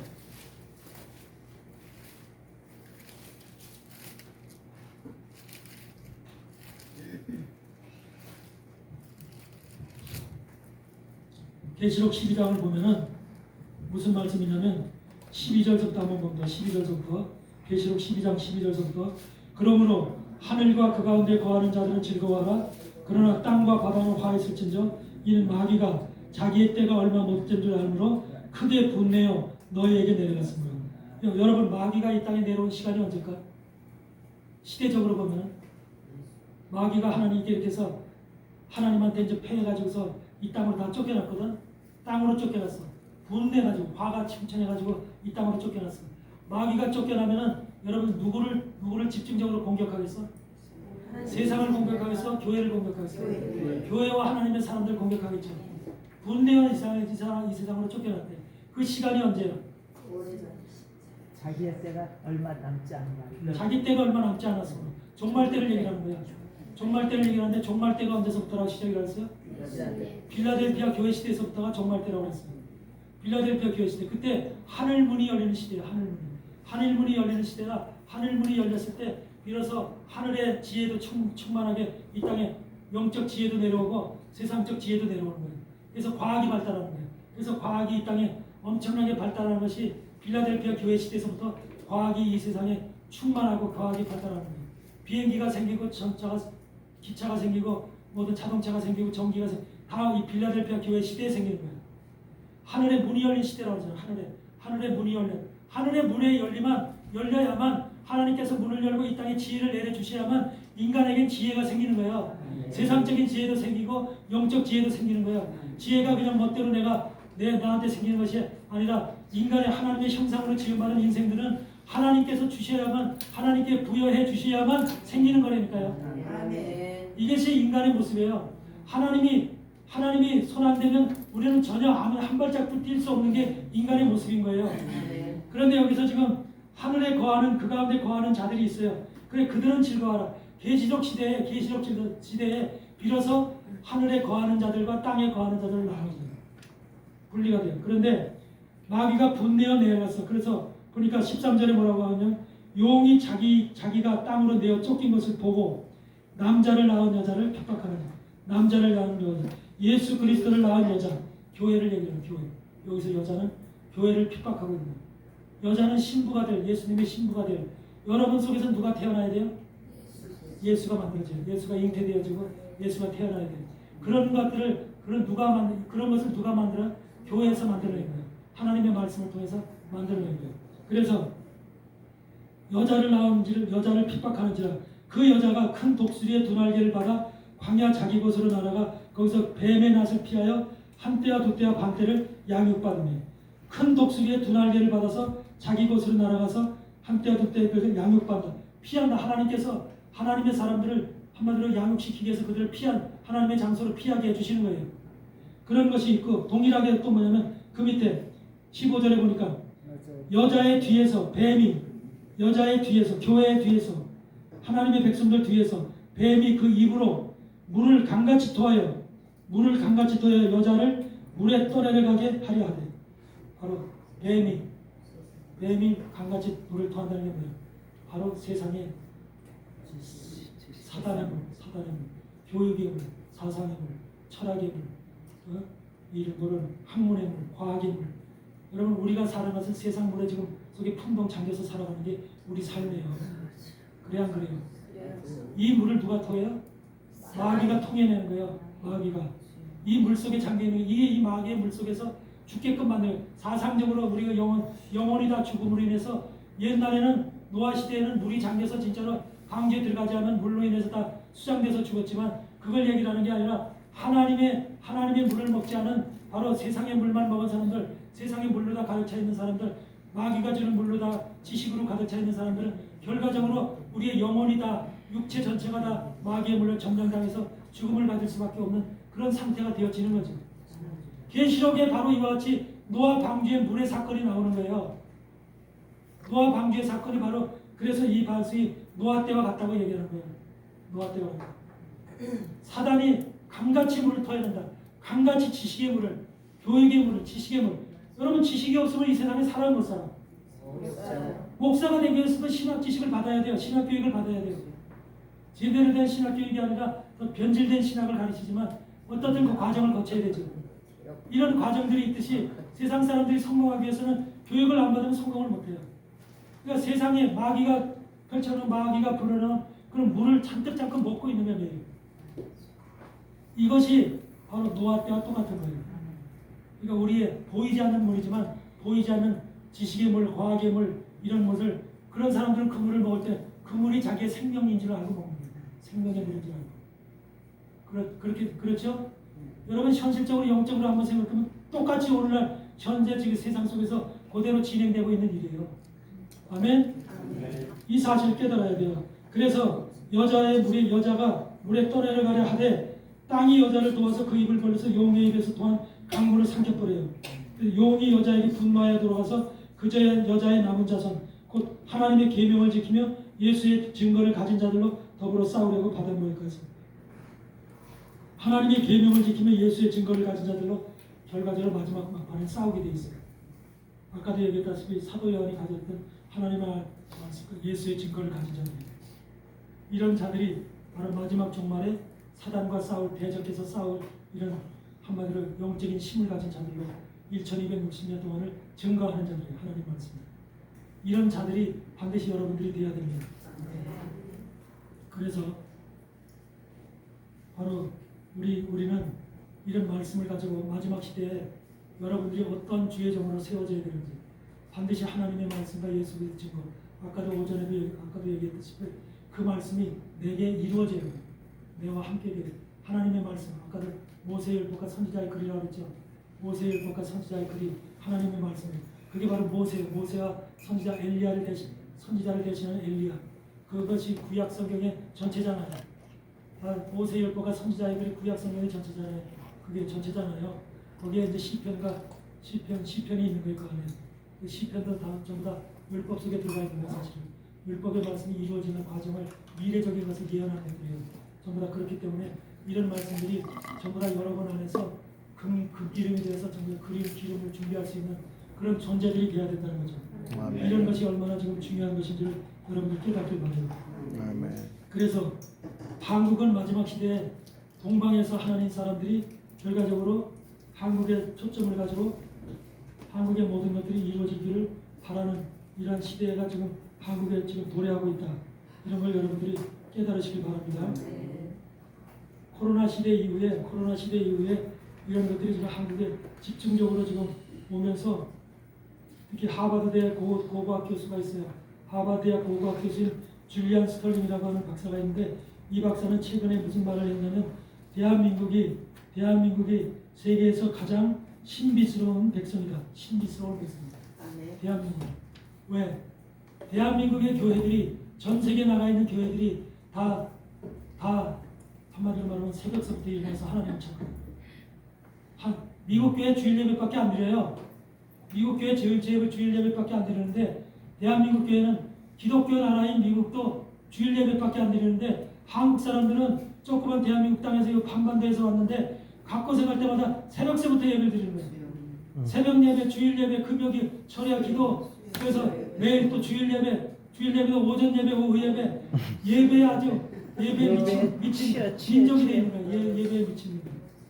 이것을 보면서 이 사람들은 뭐라고 판단하냐면 세계에서 가장 신비스러운 나라와 백성은 대한민국이다 이렇게 판단을 내렸습니다. 그들의 이 하버드대학 교수예요. 하버드대학 교수. 이런 말을 한 사람이 이뿐만이 아니라 웨스트민스터 신학교에서 박사학위를 받던 맥클라우드라는 그 선교사가 있어. 이 선교사는 뭐라고 하냐? 한국이 성경의 주인공이다. 한국이 성경의 주인공이다. 여러분 초림 때도 예수님이 복음을 전하는 것도 중요한 거지만 마지막 종말의 장식이 끝내는 것이 중요해야 하죠. 더 중요하죠. 더 중요해요. 종말을 장식을 어떻게 하느냐가 더 중요한 거예요. 그러니까 마지막 시대 사람들이 얼마나 중요하냐. 대한민국에게 사명을 부여했다면 대한민국의 종말의 사명을 맞은 하나님의 종들의 얼마나 그 사명이 크냐 이 말이에요. 여러분들 히브리서 40절, 11장 40절 한번 봅시다. 히브리서 11장 40절.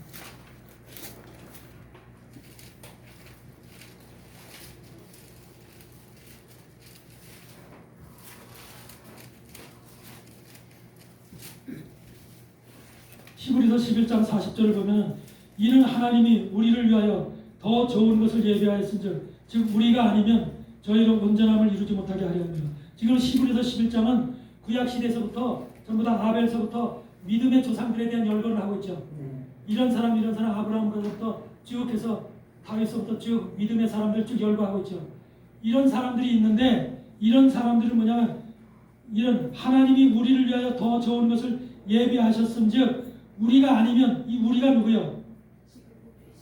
마지막 종말을 사명을 감당할 우리 대한민국 아니면 저희로 온전함을 믿음의 조상들이 암만 있고 모세가 있고 아브라함이 있고 있어도 이들이 훌륭한 사역을 감당했더라도 바울이 있었더라도 이거 우리가 아니면 마지막 종말을 장식하는 피날레를 이루는 이 대한민국과 주의 종들이 없으면 아무것도 아니랍니다.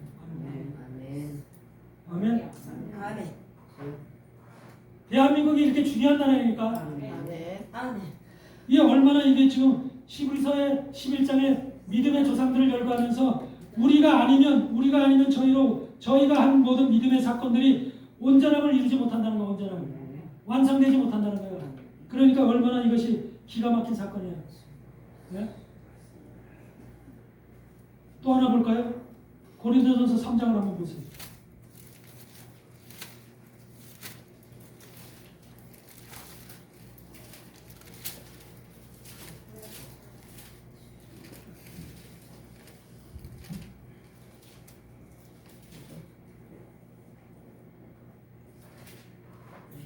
고린도전서 3장에 21절부터 23절까지 보면 고린도전서 3장 21절로부터 23절까지 보면 그런즉 누구든지 사람을 자랑하지 말라. 만물이 다 너희 것입니다. 만물이 다 여기 너희 것이라는 종말의 사명을 감당할 한국 교회에게 얘기하는 거예요. 한국 사람들에게 한국의 교회들 너희 것이야. 바울이나 아볼로나 게바나 세계나 생명이나 사망이나 지금 것이나 장래 것이 다 너희의 것이다. 다 너희의 것이다. 여러분 바울이 아볼로 얼마나 훌륭한 종들이에요. 게바나 세계나 생명이나 사망이나 지금 성경에서 말하는 모든 것들이 장래 것이나 다 마지막 시대 주의 종들 하나님의 사람 대한민국의 것이라는 거예요. 다 너희 것이라. 너희는 그리스도의 것이요 그리스도는 하나님의 것이라. 이런 바울의 것이 아니라 바로 베드로의 것이 아니라 바로 마지막 시대를 장식할 너희 것이라는 거예요. 너희 것. 이것이 성경에서 약속하는 약속이에요. 너희가 바로 마지막 시대를 장식할 하나님의 종말을 피날레를 장식해야 될 하나님의 나라, 하나님의 교회를 얘기하는 거예요. 왜 지금 2023년도, 2024년, 2025년도 지금도 마찬가지지만 이런 시부리 학자들이 예루살렘 대학의 학자들이 또 외국의 영국이라든지 옥스퍼드, 케임브리지, 또 하버드야 이런 학자들이 고고학자들, 언어학자들, 이런 성경학자들 이런 사람들이 왜 대거 한국을 방문하겠어요? 방문을 해서 왜 한국에 특별한 것이 이 한국 사람들은 정말 하나님이 세운 나라라고 이걸 왜 비로소 인정을 하겠냐고. 옛날에는 전혀 금시초문 전혀 그런 말을 꺼내지도 않았었거든요. 누가 대한민국이라고 하면은 대한민국 학자들이 대한민국이라는 한국이라는 얘기를 꺼내면 그 말 같지도 않은 소리라고 그 전부 다 한번 둘러쳤거든요. 그런데 지금은 인정을 한단 말이에요. 인정. 학회 세미나에서도 인정을 한다는 거예요. 대한민국은. 그래서 이것이 뭐냐. 바로 그래서 그 시브리 대학에서도 그 여러 아까도 얘기했지만 요나단 벤 아리알이라고 하는 그 학자가 얘기했잖아요. 뭐라고 얘기하냐면 한국은 언약의 백성이다 얘기했죠. 언약의 백성. 언약을 가진 마지막 시대의 하나님의 나라다. 이것이 바로 그래서 우리 종들이 아침에 새벽 기도를 반드시 해야 된다. 이것을 얘기를 했고 여러분들 속에 바로 이런 신앙이 정말로 변치 않고 여러분들이 새벽 기도를 잃지 않고 계속해서 하는 그런 하나님의 사람들이 되어질 바랍니다. 특히 한국에서 여러분들 아무렴이라는 말이 있어요 없어요? 어떤 때 사용해요?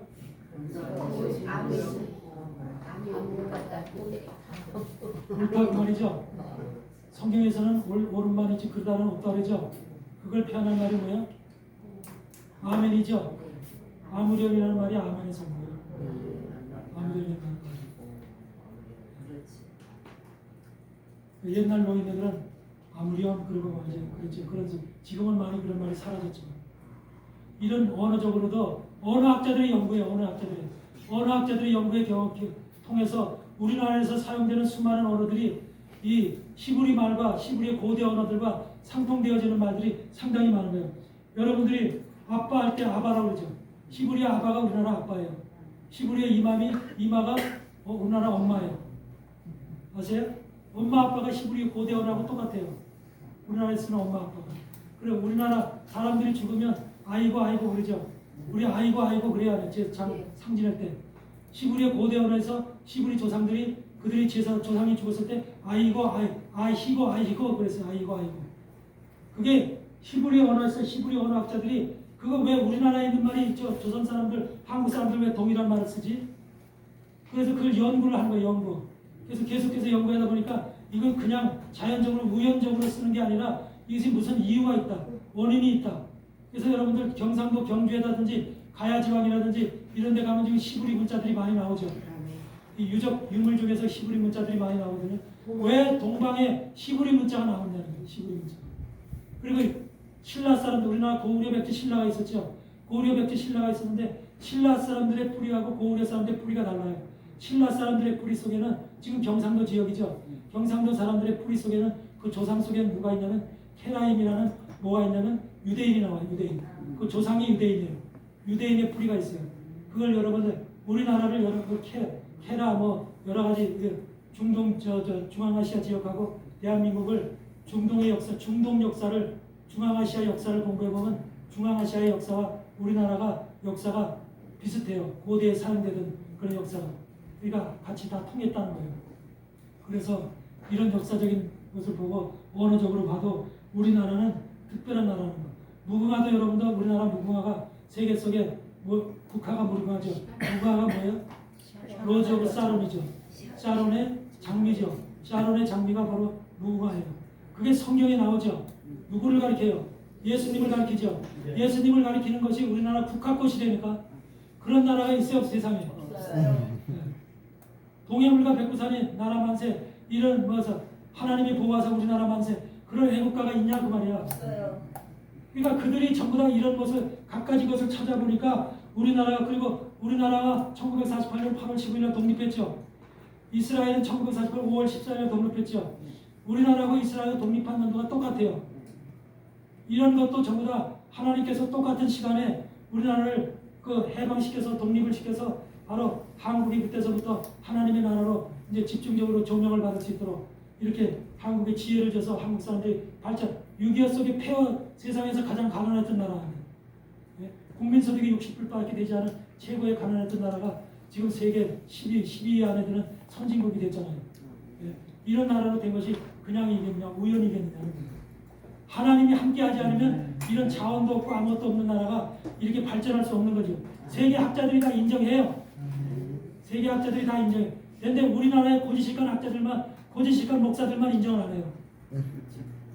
고지식한 목사들은 이런 얘기를 하면 안 돼요. 대한민국이 하나님이 정의 나라라고 하는 얘기를 하면 안 돼요. 왜? 인본주의 목표를 해야 되는데 그렇게 얘기를 하면 안 되거든요. 예? 하나님이 주인이 돼야 되는데 하나님이 주인이 되면 안 되잖아요. 교회의 주인이 바로 목사가 돼야 되고 교회 주인이 자기가 돼야 되는데 하나님이 주인이 되면 설교 방향이 달라지거든요. 그렇기 때문에 이런 중요한 말, 한국의 주의종들과 교회가 절대적으로 필요한 말들을 하지 않는다니까요. 이 말을 내가 해야 될 것이 아니라 저 대형교회 목사들이 해야 될 일이에요. 방송에 나와서 CBS 방송에 나와서 선포해야 될 말이라니까요. 이런 말이 바로 왜 부족한 저 같은 종한테 이름도 없는 종한테 이름 없는 종한테 이 말을 하게끔 하냐고요. 이런 것을 여러분들 분명히 기억하세요. 여러분들은 특별한 존재들이라는 걸 인식하시기 바랍니다. 하나님이 세우신 나라, 하나님이 세우신 나라에 특별한 종들로 세우신 바였다고 분명한 사실을 기억하시고 여러분들이 정말 이런 가운데서 항상 내게 주신 사명이 무엇인가, 어떤 것인가, 우리에게 특별한 사명이 주어졌다. 내가 그 사명을 붙잡고 끝까지 그 사명을 하나님의 뜻을 이루는 그런 하나님의 주의 종으로 내가 끝까지 인내의 말씀을 붙잡고 가야겠구나. 이런 다짐이 여러분 속에 있어야 될 줄 믿습니다. 오늘 이 시간은 다른 것이 제가 지금 이 세미나를 깨어있으라는 주제를 가지고 하지만 한국의 종들, 한국 교회가 깨어있으라는 그게 핵심이에요. 그게 목적이에요. 그 옆에 있는 일본의 종들이 깨어있으니까 아무튼 중국의 종들 깨어있는 거하고는 아무도 없습니다. 대한민국 여러분의 종이 깨어있을 때 남북이 열리는 거예요. 하나님이 그렇게 말씀하셨어요. 교회가 깨어있고 교회 종들이 깨어있고 기도할 때 바로 새벽 기도가 다시 열릴 때 시작될 때 남북이 열린다고. 남북이 갈라진 이유는 하나님께서 북유다와 남유다를 북이스라엘과 남유다를 갈라놓으신 것처럼 하나님을 믿지 않는 나라 북이스라엘은 하나님을 믿지 않았죠. 그래서 우상을 섬겼죠. 그런 나라로 북한을 지금 만들어 놓으신 거예요. 그리고 남쪽에는 지금 남유다는 예루살렘 성을 중심으로 하나님의 율법을 제사를 드리고 섬겼던 나라죠. 그렇지만 결과적으로는 제사장들과 하나님의 종들이 잘못됨으로 인해서 바벨론의 포로로 끌려가지만 전부 다 망하게 되지만 그 사람들이 하나님의 말씀을 지키지 않았기 때문에 우상을 섬기지 않았기 때문에 그렇게 되었듯이 바로 대한민국도 하나님을 섬기는 나라와 저 섬기지 않는 북한으로 지금 양분돼 놓으신 거예요. 그래서 하나님이 이 남한에 있는 유다와 같이 하나님을 잘 섬기고 하나님 앞에 무릎 꿇고 정말 기도하면서 하나님의 말씀에 순종하며 나가는 그런 대한민국의 교회와 하나님의 종들이라면 북한의 문이 열립니다. 하나님께서 열어서 하나로 통일돼서 대한민국이 완전히 열릴 때 주님이 이 땅에 오십니다. 하나님의 계획이야, 계획. 내 말이 아니라 손요한 목사가 한 말이 아니라 하나님의 계획이에요. 성경을 통해서. 그래서 동방에서 여기서 먼 나라에서 부른다고 그러잖아요. 먼 나라에서 조금 가까운 나라에서 부르는 게 아니라 내가 알지 못하는 이사야 55장 5절에 그러잖아요. 내가 알지 못하는 나라를 부를 것이며 너를 알지 못하는 나라가 내게 달려올 것이며 나 여호와 내 하나님 곧 이스라엘의 거룩한 자를 일하며 내가 너를 영화롭게 하리라. 여러분들 이스라엘에 가서 전도하는 나라가 어느 나라예요? 한국 사람. 한국이죠. 생각해보면 엉뚱한 짓이죠. 말씀을 하나님의 나라에 가서 전도한다는 것이. 근데 이게 하나님의 뜻이라니까요. 다른 나라도 아니에요. 한국 사람들이 가서 이스라엘에 가서 전도하고 있다니까. 이게 뭐 하나님 말씀이 먼 나라에서 너를 알지 못하는 나라가 와서 내게 달려올 것이라는 거예요. 여러분 그러면서 뭐가 있어요? 어떤 것이 있냐면 희한한 것이 있죠. 예수 무덤교회라는 게 있어요, 없어요? 예루살렘에 가면 예수 무덤교회가 있죠. 그 무덤에 들어갈 때는 뭐 겸손의 문이라고 해서 고개를 숙이고 이렇게 들어가죠. 그래서 들어갔을 때 거기에 동방박사 세 사람이 있어요, 없어요? 동방박사 세 사람이 그 말구이에 옆에서 이렇게 그 금과 유향과 모략을 들고 와서 주님 앞에 드리는 그 장면이 있죠. 근데 그 동방박사 세 사람의 모양을 여러분들 생각해 본 적 있어요? 동방박사 세 사람이 이스라엘 사람들은 동방박사라면 당연히 이란이나 그 동쪽에 있는 이라크라든지 그 서쪽에 동쪽에서 온 사람들을 생각하면서 터벌을 쓰고 그 중동 사람 모습처럼 이런 사람이 와서 그걸 드려야 되는데 거기에 동방박사 세 사람의 모습이 어떻게 거기 그려져 있어요. 실제적으로 거기 새겨져 있는 거예요. 동양 사람으로 한국 사람으로 새겨져 있다니까. 동방박사 세 사람이 동양 사람의 모습으로 새겨져 있다니까. 그러니까 그걸 보고서 서양 사람들이 놀라요. 왜 여기에 바로 왜 동양 사람들 얼굴이 나와 있느냐는 거예요. 동양 사람. 예? 신학자들도 그걸 보고 놀란다니까. 그러니까 그거는 그냥 우연이 아니야. 하나님의 뜻이 분명히 있는 거예요. 동방박사인데도 동방박사가 동쪽에서 온 박사들이잖아. 동쪽에서 온 박사들인데 동쪽이 어디냐는 거야. 동쪽이 성경에서는 어디라고 지칭이 되어 있지는 않지만 이래서 이 사람들이 궁금증을 가지고 계속해서 동쪽을 찾고 연구하다 보니까 대한민국이라고 한국이라고 이걸 발견하게 된 거예요. 그러다 보니까 한국의 이름이 카라라구나 꼬레아라구나 하나님이 부르신 나라구나 이 이름이 다 연결이 되는 거예요. 대한민국은 한국 꼬레아는 하나님이 부르신 나라다. 하나님이 부르신 자들이다. 이게 결론이야. 결론. 아멘. 그러니까 여러분들은 하나님이 부르신 자라는 거. 아멘. 인정하세요? 아멘. 긍지를 가지세요. 긍지를. 아멘. 아, 대한민국에 내가 태어난 것이 이것이 그냥 옛날에는 우리가 못 사는 나라에 태어나서 내가 미국에 태어났으면 잘 사는 나라 되었으면 얼마나 좀 이민이라도 가야 이런 별 생각을 다 했잖아요. 근데 그게 아니라 지금은 대한민국에 태어나서 하나님의 종이 된 것이 축복 중에 축복이에요. 아멘. 여러분들이 하나님의 나라의 장자가 될 권리를 가지고 있는 장자의 나라입니다. 아멘. 아셨어요? 아멘. 엄청난 축복이에요. 세상 교회가 가르치지 않고 세상의 대형 교회 목사들이 언급하지 않는 한국의 신학계가 가르치지 않는 이런 말씀을 여러분들이 들었다는 것은 정말 기적인 거예요. 기적.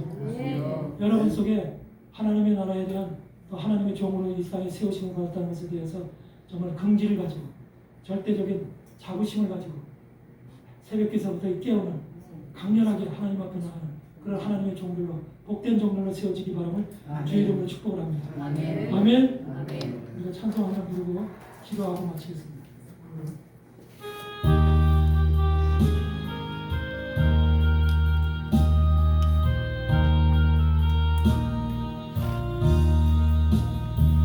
주 예수의 은혜를 내려주사 고충나게 하옵소서.